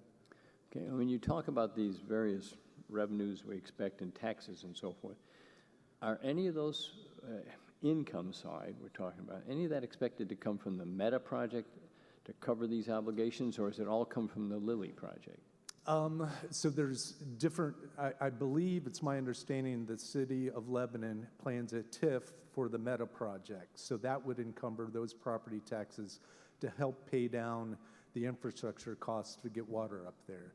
We do not anticipate, I'm not aware of, and I can double check that, of any other incentives in terms of tax incentives that we provide Meta. I'll have to check on that. But within the two Lilly TIFs, yes, that, you know, the IDD would encumber the sales tax and the income tax for both of those. And would also allocate a certain portion of the property taxes to the city of Lebanon. Correct. Right? They get 12% right off the top. Now, let me ask a simple question, but maybe the answer is complicated. Who's going to pay for the additional water line services? You know, the pumping and the lines and the piping. Who ultimately is bearing the cost for that? It gets very confused. So as part of all this, in partnership with the IDD, there's a $775 million project to bring water to that. And you can see the phasing and timing for that. So originally, we're using the state's portion of the increment and the city's portion of the remaining increment, other than their 12%, to guarantee those funds. But we anticipate, based on their projected usage, that they will then pay off those revenue bonds. This assumes, though, no additional growth and no additional users. So we're very optimistic that as the area grows and further development, that'll pay down that obligation sooner. But I would need to defer those questions to the IFA. So in effect, the water rates are going to cover the cost of the piping? In the long term, correct. In the long term? Yeah. There may be some advance, in effect, coming from the state, but the water rates will cover that, okay. And I'm aware and very happy that we're not going to affect existing ratepayers by this addition. I think there's a lot of reasons for that, but that's a good thing. Okay, so I think you're giving me consolation on the key point, which is that you think this project and the increments and the financing and the redevelopment tax credits can be covered without any facilities beyond Lilly facilities funding the projects? For those projects, correct. Okay, so we'll have to start with another sheet of paper if Meta goes for it. So where is the Meta deal at? I keep seeing this word and this map. Where's that deal? I believe we've closed on that acreage, and those funds have already been deposited in the general fund. So they're in process of building their facilities. Okay. All right, and so that leaves the parts that are neither Meta nor Lilly. What's happening in the rest of the land? We are taking a look at that we're trying to do a better job of being transparent, so I appreciate your comments, Senator Cadora. We are trying to do a better job of working with our partners, specifically Lilly, to identify other supply chain partners that we want to attract into the ecosystem. So we're actively working with Lilly on that. Also working with other key industries and partners to try to attract them to the LEAP district and throughout the state of Indiana, and focusing a little less on pursuing opportunities that may come through site selection. That doesn't mean we still won't pursue the right strategic partners that come through that, but we're trying to be more proactive. Okay. How many acres do we have that we own, that are not being set aside in some way for either Lilly or Meta? We currently own 3,955 acres, and we have options on a remaining 1,137 acres. So we're down from 10,000. While the master plan originally envisioned 9,000, at any one time, we've never owned more than 7,502 acres. All right. This math is very interesting to me. I'm sorry, but it seems important. So we did discuss having as many as 9,000 Correct. acres in the LEAP project. We never got to more than 7,500 acres. Correct. Was the 7,500 owned by the state or a combination of owned and optioned? Owned and options. Okay. So what is our combination now of owned and optioned? We currently have options and own or control 5,092 acres. 5,092. Correct. All right, and, okay. And how many, does that include the Meta and Lilly sites? No, we sold them approximately, apologize, let me find the right, Okay, 2,256 acres.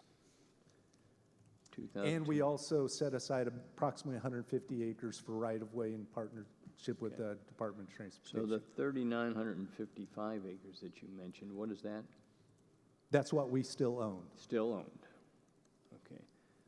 And how is that being utilized now? Currently, we are, most of that acreage, we're cash renting.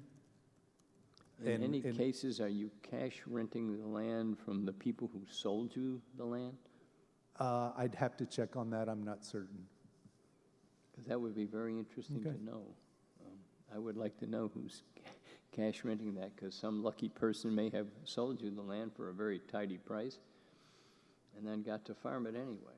So I think that'd be an interesting example of economic development. Yeah, we just wanted to make sure that we're generating Yeah, revenue to cover our operating I'm glad costs. I'm a Hoosier. I'm glad you're cash renting it. I understand that. That's the heart of Indiana in many ways. So, okay. So we got about close to 4,000 acres that are not Correct. committed. How long would we project holding on to that kind of acreage before saying, well, this isn't going anywhere or isn't helping us and we need to start disposing of it? I think the strategy would be to try to maximize the return on taxpayers' dollars. So as I said, we're going to target strategic partners and try to attract them to the ecosystem. On 4,000 acres, that could take multiple years to make sure that we do that effectively. So we may have a long-term ownership there. Correct. And that puts that off the tax rolls, right? Because it's state-owned property.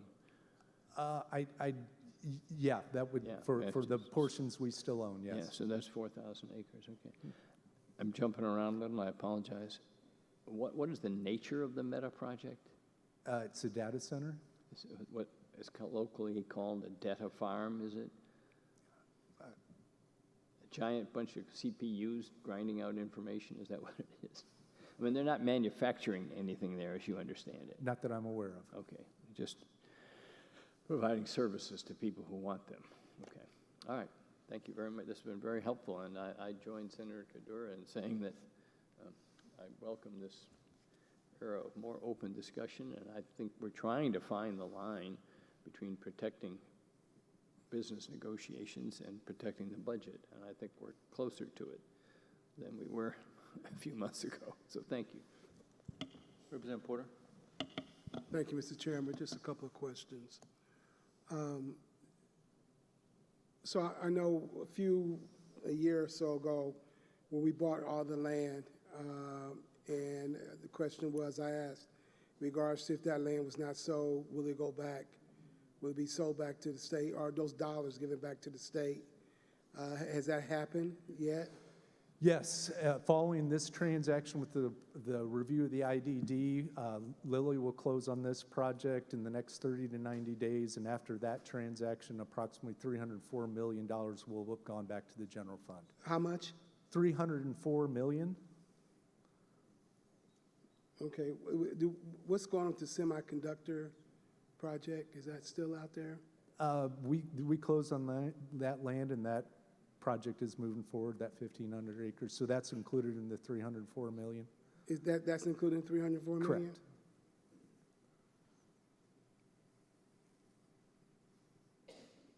Okay. Thank you. Sure. Mr. Chair, may I have one follow-up question? Senator Kadura? Thank you. With the expansion, how many more gallons of water, additional brand-new gallons of water would be needed for this expansion?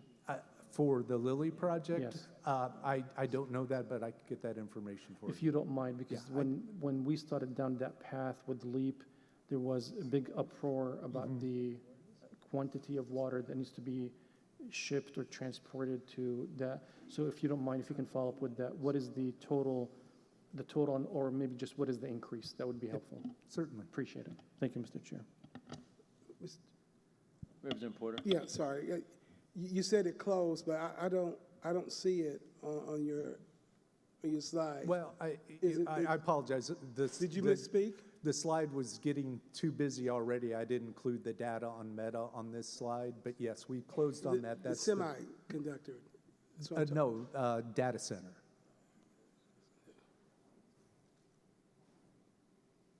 Okay, that's not what I'm talking about. Okay.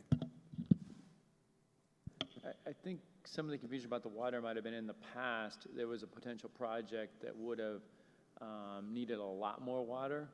Correct. And that project is not moving forward, and so we're back to far less water usage. I think that's where the confusion seems to be. Correct.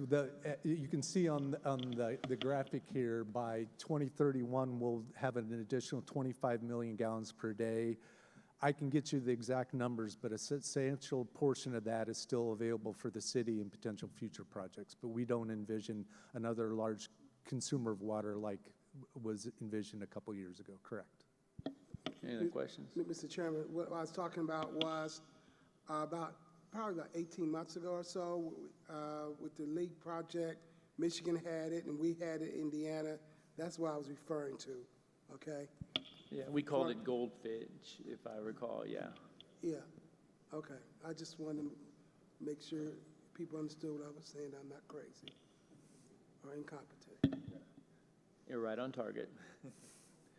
Anyone else? All right, thank you. Thank you.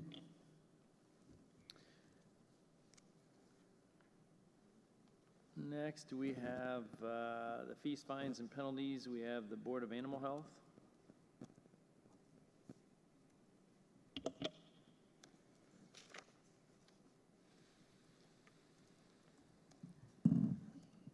Good morning, Chairman and members of the committee. My name is Sarah Simpson, and I am the General Counsel for the Board of Animal Health. The Board of Animal Health provides administrative support to the Board of Veterinary Medicine since 2023, when the Board of Veterinary Medicine was moved from the professional licensing agency to be co-located with the Board of Animal Health. The Board of Veterinary Medicine is a 7-member board that's responsible for enforcing the State Veterinary Practice Act in the state. The purpose of that act is to safeguard against the incompetent practice of veterinary medicine. We have 2,950 licensed veterinarians in Indiana and 2,226 registered veterinary technicians. So what we are wanting to present today is our fees, fines, and civil penalties updates to the rule. We already have a fee schedule in place for the Board of Veterinary Medicine. It already exists, but we would like to make 2 updates to the fees.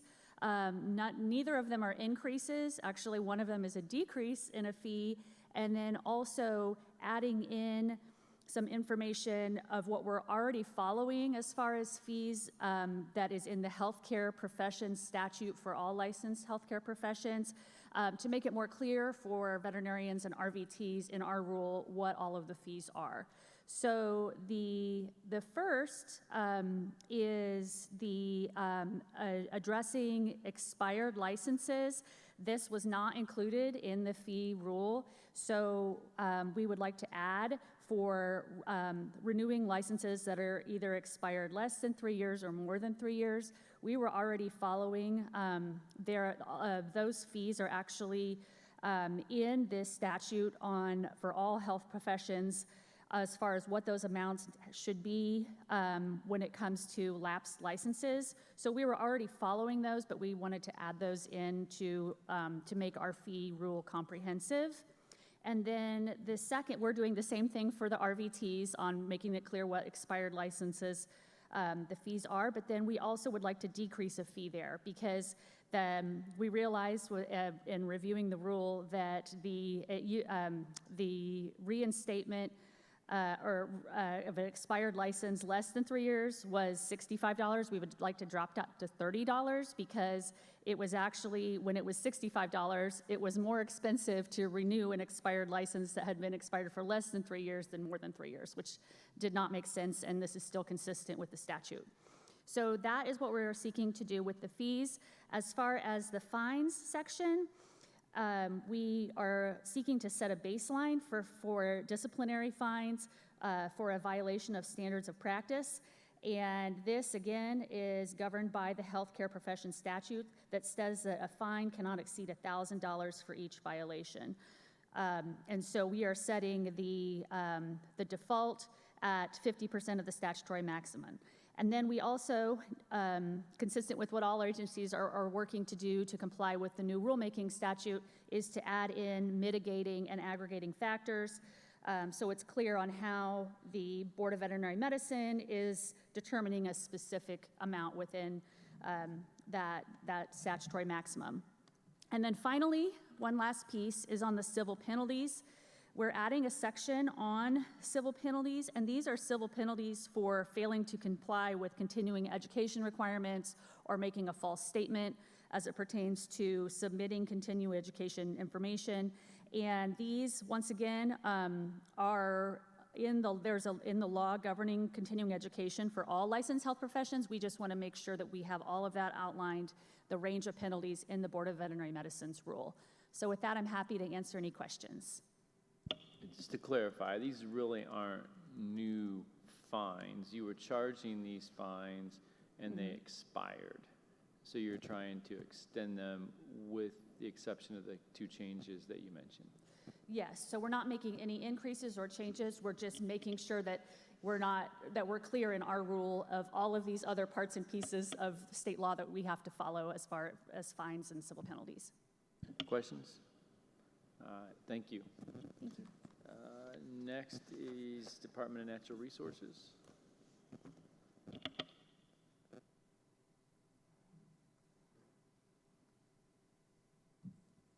Mr. Chairman, members of the committee, Greg Sarles, Deputy Director, Department of Natural Resources Admin. DNR is requesting fee increases for non-resident entry fees and non-resident annual passes.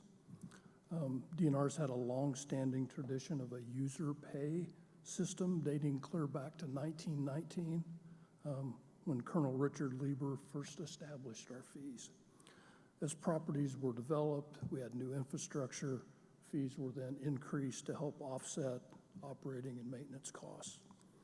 The proposed fee increase is intended to close the gap in our operating and maintenance costs, along with increased utility costs we've experienced, storm damage, and flooding. A great example of our utility cost increasing, in fiscal year 24, it was just over $4 million. In fiscal year 25, it had risen to $7 million. A lot of that is not necessarily utility companies passing on, but it's visitors actually enjoying staying at our properties. So the current non-resident entry fee is $9 at most properties, $10 at Prophetstown. $1 of that entry fee goes to the historic farm at Prophetstown, and then Indiana Dunes is $12. We're proposing the new non-resident entry fee go to $15 and Indiana Dunes to $20. The current non-resident annual pass is $70, and we propose that it goes to $120. And the fees would go into effect in the 2026 recreation season.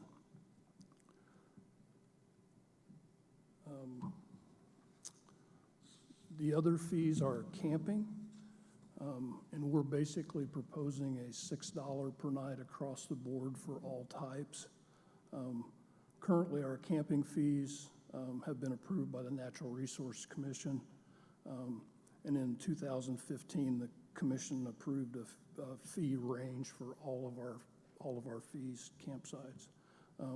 We want to make certain that everyone is aware of that and continue our dynamic pricing structure so that we charge differently for weekdays, weekends, and holidays. And then our anticipated revenue from the camp fees is $4.2 million. And we'll use that revenue to continue upgrading, defer our maintenance and operating costs. So thank you for the opportunity to present this. It's important to our user pay system, and I'm happy to answer any questions. Any questions? All right, thank you. Okay, thank you.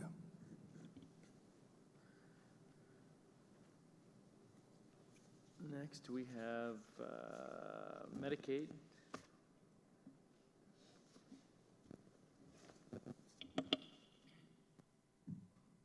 Good morning, Mr. Chairman, members of the committee. My name is Jordan Stover. I'm the General Counsel for the Family and Social Services Administration.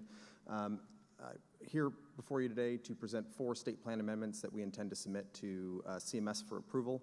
I'll go through each one. I'll stop for questions after each one, but they should be pretty quick. First is our pharmacy dispensing fee. Every 2 years by state statute, we are required to analyze the dispensing fees. We have Myers and Stauffer, our accounting firm, go ahead and do that analysis. It looks at out-of-state dispensing fee rates. It also looks at actual costs that we survey from Indiana pharmacies to determine what that dispensing fee rate should be. Based on that analysis, we've determined that the dispensing fee should go from $10.48 today to $9.63. It's about an 85-cent reduction per prescription that's dispensed. It'll have a very modest impact savings to the state of about $700,000 over the course of the next 2 fiscal years. Questions? All right, continue. Okay. Next is a state plan amendment regarding the long-term care partnership insurance program. There's no fiscal for this one. This insurance program allows people to shield assets from either Medicaid spend down or estate recovery proceedings if they have one of these insurance policies. House Enrolled Act 1595 that was passed this year required FSSA to submit a state plan amendment to update the long-term care partnership insurance program to meet the requirements of IC 121539. So in accordance with that legislative mandate, we are submitting this state plan amendment to CMS. Questions? Next, we have an update to the nursing facility acuity calculation. This state plan amendment updates the data source that is used to calculate nursing facility supplemental payments from using data that's collected in the current period to data that's collected in the prior period for fiscal years 26 and 27. 2 reasons for this. First, CMS is discontinuing the collection of certain acuity data, so we would lose that data source that we would normally incorporate into these calculations. Second, the methodology aligns with how we calculate nursing facility base rates. So we'd be using the same data set to calculate both base rates and supplemental payments as we move forward. Questions? And finally, CMS required recently under 42 CFR 430.12 that we use a specific template for clinical services state plan amendment submissions. Every state basically just has to resubmit this portion of their state plan on CMS's new template. No fiscal and no substantive changes made here. Questions? All right, thank you. Thank you. How you doing?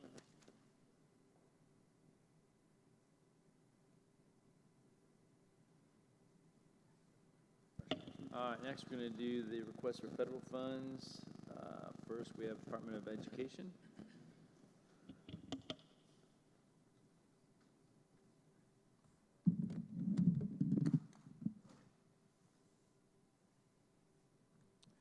Good morning, members of the Budget Committee. Thank you very much for having me. My name is Jeff Finellis. I'm the Director of Charter Schools Innovation for the Department of Education. Once again, thank you for the opportunity to share about the Indiana State Facilities Incentive Grant, or SFIG, which the Department of Education has applied for.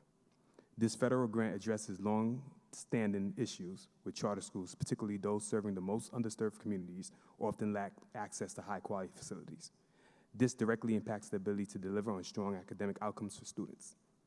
If awarded, Indiana would have received $10 million over 5 years, with 95% of those funds going directly to schools through a competitive sub-grant process.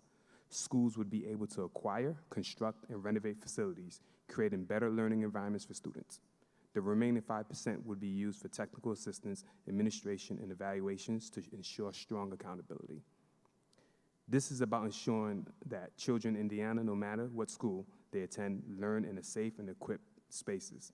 Today, charter schools educate 50K students statewide, and this funding would directly support those students while strengthening Indiana's overall education infrastructure. Indiana law requires us to apply for all federal funds for charter schools, including facilities grants. By pursuing this opportunity, we will maximize federal dollars to benefit Indiana students while reducing the state burden. Ultimately, stronger school facilities mean stronger communities, safer environments for teachers and students, and better academic outcomes for kids. This proposal represents a fiscally responsible and student-centered opportunity for Indiana.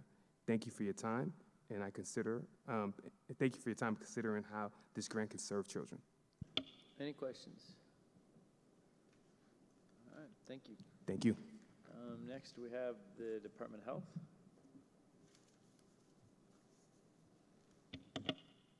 Good morning, and thank you for the chance to talk about some of our grant opportunities. I'm John Ferguson with the Indiana Department of Health. I serve as their Chief of Staff. We're bringing forward 3 grant opportunities that advance state priorities in food access, rural health, and overdose prevention. 2 are from USDA and build on our ongoing partnership with ISDA to grow local food systems. And the 3rd is a new HRSA grant to improve opioid response in rural areas. Together, these grants would bring in over $3 million in federal funding to Indiana over the next 3 years with minimal state burden and strong alignment with our public health goals. So with your permission, I can go through those individually. The first one is a regional food system partnership. This is a grant that is $1 million. That includes $250,000 in matching funds that will be used from the Healthy Hoosier Foundation that the state received. And this supports the implementation phase of the Indiana Food Vision, which is a statewide roadmap for food system development.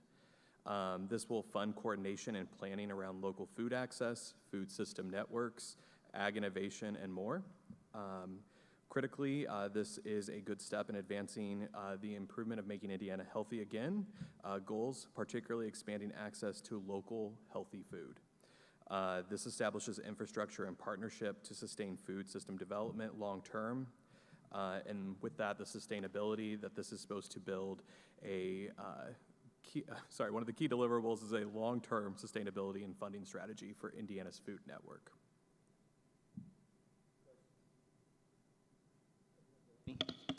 Yes, do you have any information on the federal grants that we have been receiving that are being canceled? Yes, I can get you information on that. I don't have that with me today, but we can make sure that gets to your office. Do you have a report on that? I believe we have something generated, so we can get that fairly quickly. I think that's important, and it may have much bigger numbers than we're seeing here. I'd ask you to send that to the chairmen, and they can, I assume they would then circulate it to the members. Yes, we can do that. Thank you. All right, the other one is a farmers market promotion program. This is $1.75 million. This goal is to develop market outreach data and improve local health department engagement. This will strengthen food access and nutrition incentives in farmers markets. Again, this, much like the previous grant, the goal is sustainability. A core deliverable is that long-term support strategy for farmers markets and local food infrastructures. The immediate benefits of this will include better data systems, expanded incentives, and LHD engagements. Questions? All right, and then lastly, this is an overdose response grant. This is one that we are applying for through HRSA. The aim is to reduce and prevent overdoses in Scott County by partnering with the Holding Space Recovery Project. This will fund 2 recovery specialists who will be on 24/7 on call to help with recovery support and post-overdose outreach in coordination with law enforcement. This includes naloxone distribution, community education, and linkages to care. This, again, with sustainability as our goal. It is going to include ongoing prevention work that will continue through programs already in place, and this will help to create new infrastructure like those peer supports and outreach partnerships that will have lasting impact. Questions? All right, thank you. Appreciate the time. Okay, something a little different here. So before we move on, under the reports received, there's one student loan revenue bond report from InvestEd. There seems to be a lot of questions, things like that. So we asked Joe Wood from InvestEd to come in front of us today. Not customary in a report, but we asked him to come. He agreed, and so it gives us an opportunity to ask some questions. I actually have a couple myself, so Joe, if you could. Thank you, Mr. Chairman, members of the committee. Well, Having me here. I'll Happy to start. answer all your questions. My first question is, you're asking for an additional, I think, 40-some million in bonding. So my question would be, how much have you bonded versus how much is outstanding? Meaning how many bonds we have outstanding. Yeah, so like including the 40 million, that'd be outstanding. But how much have you bonded over the period of time versus how much is still outstanding of the bonds that you have? Ooh, if you're talking about our history, over our history, it's billions, many billions. And as late as 2008, we had $2 billion in bonds outstanding, none of which were tax exempt, by the way. They were all taxable. This bonding, at this moment in history, we have just under $40 million in bonds outstanding, a taxable deal that we issued in 2014, and then a tax-exempt transaction that we issued in 2022. And currently, we have just under $120 million in loans outstanding. I guess what I was getting at, it sounds like people are actually paying on these then. Oh, yeah. Because that was my concern, is that we're not getting paid. And my other question is, so if we don't get paid, who's responsible for these bonds if they go into default or? Sure. These bonds are not a responsibility of the state of Indiana. They're the sole responsibility of the Indiana Secondary Market for Education Loans, Inc., which is our statutory name. We go by a DBA of InvestEd. Obviously, a few years back, we decided to rebrand that name because going out and telling people you're with the Indiana Secondary Market for Education Loans is a bit of a mouthful. We tried to enhance the brand and bring more people in, and which we've done over the last 10 years or so. Is that an agency, though? No, it's a private nonprofit, statutorily created, but a private nonprofit. Okay, so they would be responsible for paying the bonds then? Yeah, and they're paid from the cash flows on the transaction. Okay. So all the loans go in there. In fact, the last transaction we did, the 2014 transaction was a federal student loan, guaranteed student loan transaction. The 2022 transaction was a private student loan transaction. That, that transaction has to be over-collateralized by about 130%. So every dollar of loans we put in there, we have to put in $1.30 worth of collateral, which is why I think the initial 2014 transaction was somewhere around $150 million, and it's down to like $30 million or less than, right around 20, I think. So you have 40 million outstanding, and then you're asking for another 40. So I'd put you about 80. Just under 90. Okay. Yeah, just under 90. And the 119 million in loans that we currently have, they will fund it, and the transaction will fund future originations. Temporary period is about 18 months under federal tax law. All right, questions from the committee? Representative Porter. Thank you, Mr. Chairman, Mr. Wood. Thank you for being here. What is the average credit score of your loans, especially for this bond going forward? Right. In the transactions, it's all driven by rating agency assumptions. So a loan with a credit score below 720 gets 0 credit, 720, 0 credit under the transaction. So the average score is right around 760, between 760 and 770. We also do 760 to 7. Between 760 and 770. It changes from time to time. 760 to 770 in order to get credit. Oh. Well, that's the average. That's the average. We approve loans under 670. What's the mean? Do you have a mean? Pardon me? The mean? Like I said, but somewhere between 760 and 770. I can get it to you, Representative, no problem. But yeah, that's kind of where it sits. Okay, may I continue? Thank you. Well, so these individuals with 760 average, 770, could they go to any other commercial market and get loans? Sure, absolutely. So we're pushing those with better credit scores, higher credit scores, or not? I disagree. I don't think we're pushing anybody anywhere.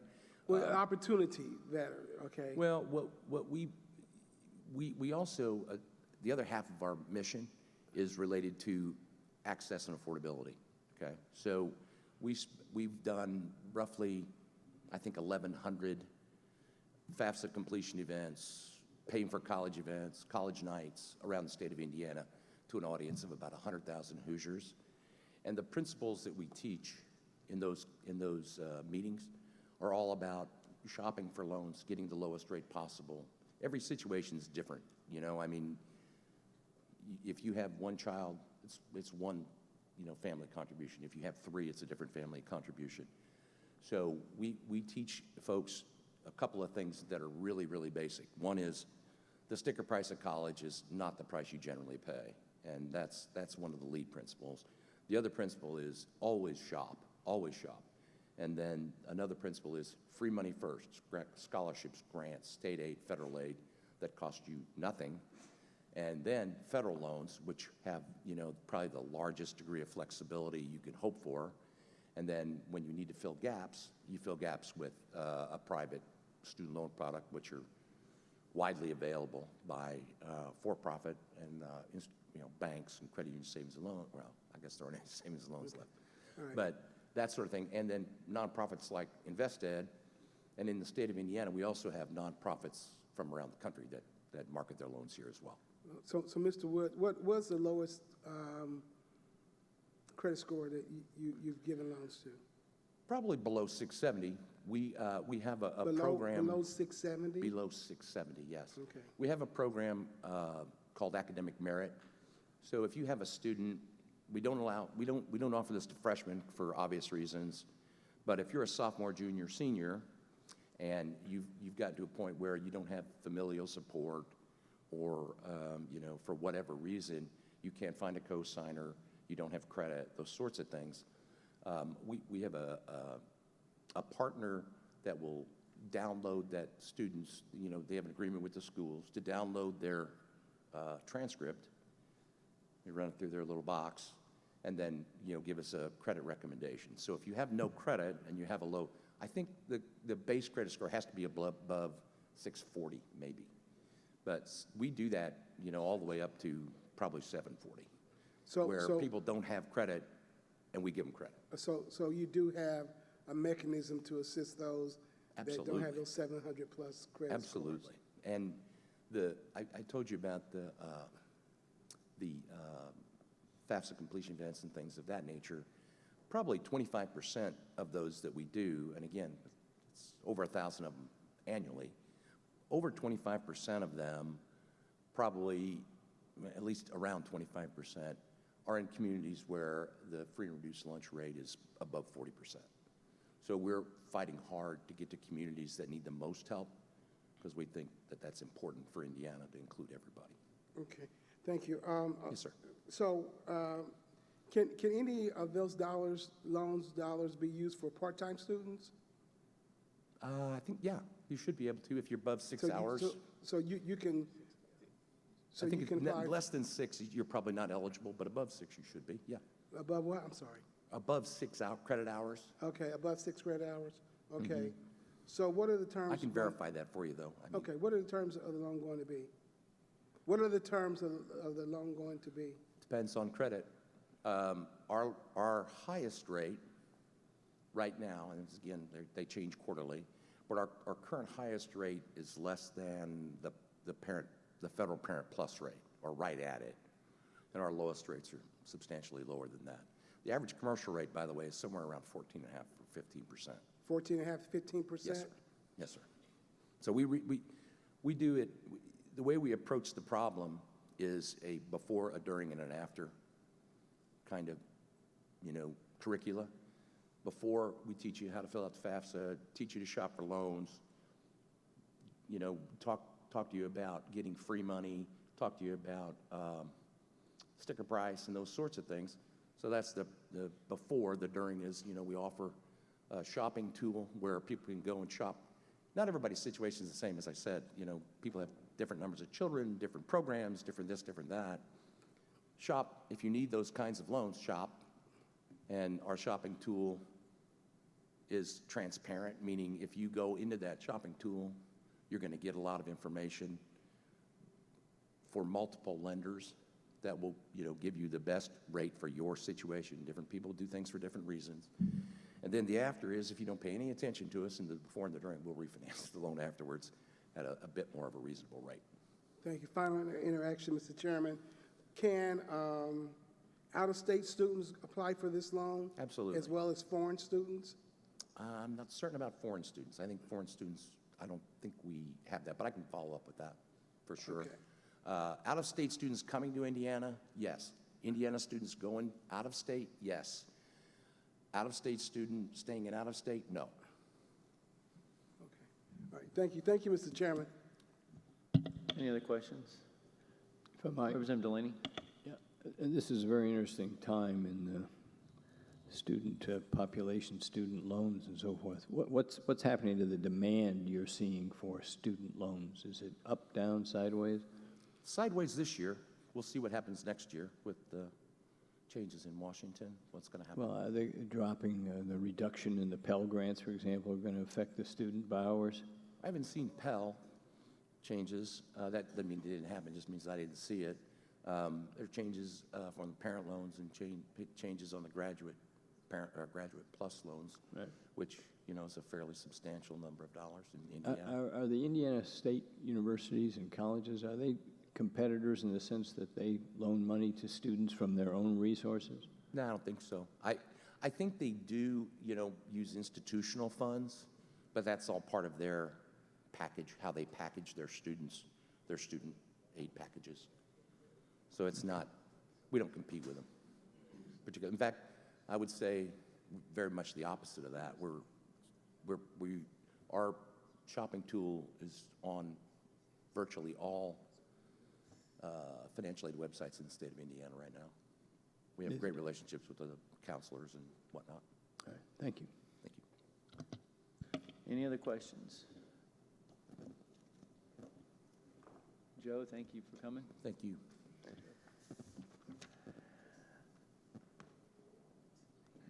All right. Is there any motions to remove anything from the agenda?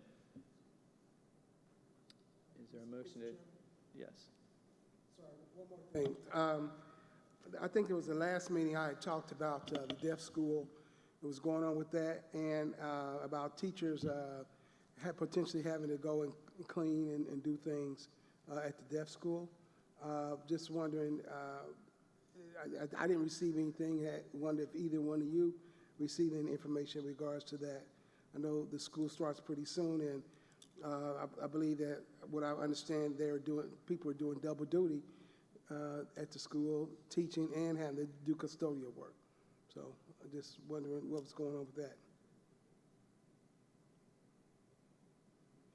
Yeah, I've had one meeting with some members, some parents, and have one scheduled, I think, for Monday also, just to try to learn the situation and educate myself on where things stand. Okay, so, Mr. Chairman, Mr. Vice Chair, when you are taught what's going on over there, are we going to illuminate it and give it to the committee, or do we all have to go and have our own private meetings? I mean, I don't mind sharing with you what I hear and find. That's okay with me. I'm glad to. And I'll give you a buzz after Monday. I'll share whatever I learn. Okay, because I'm very concerned about that, the fact that I do represent that area and being highly involved with the community. So I'm very concerned about that, the period. So I'll leave it at that. We can have an offline conversation about that. Thank you, Mr. Chairman. Thank you, Vice Chairman. Anyone else? If I might, Mr. Representative Delaney? I think there was a brief reference to this in a narrow context. Are we doing anything to make an understanding or to come to understand what's happening because of federal cuts, federal grants, for example? We have all these universities that get grants. We have Department of Health, on and on. Are we coming up with an analysis of what the changes in the bill that passed on the 4th of July, what the impact is on us? Director Rainey? Yeah. Representative, thank you. I'll take those as two separate questions. One about the impact of federal grants generally. I think the Department of Health mentioned this as well. I can give you, put together a report and have sent to everybody on the committee what we know so far with respect to federal grants that the state of Indiana or its agencies have received that we are no longer receiving. Be happy to provide that.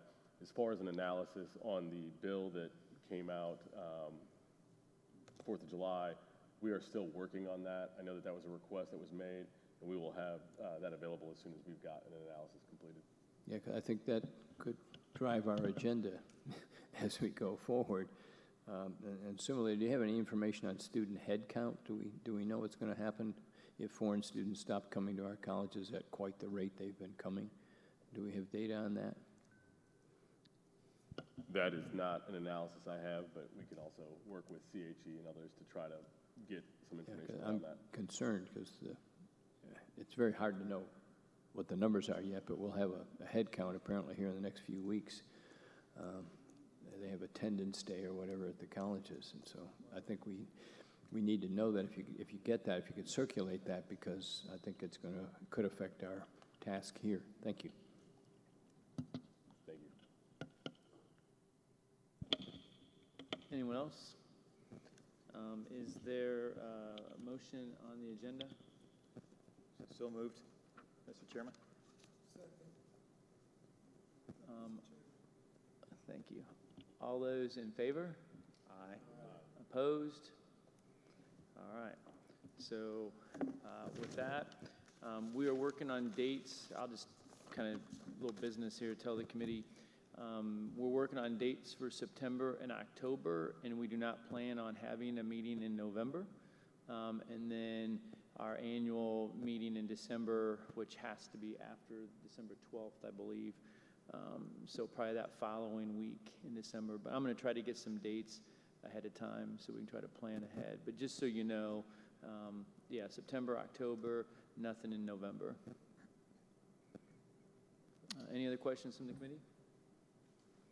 All right, with that, we will adjourn.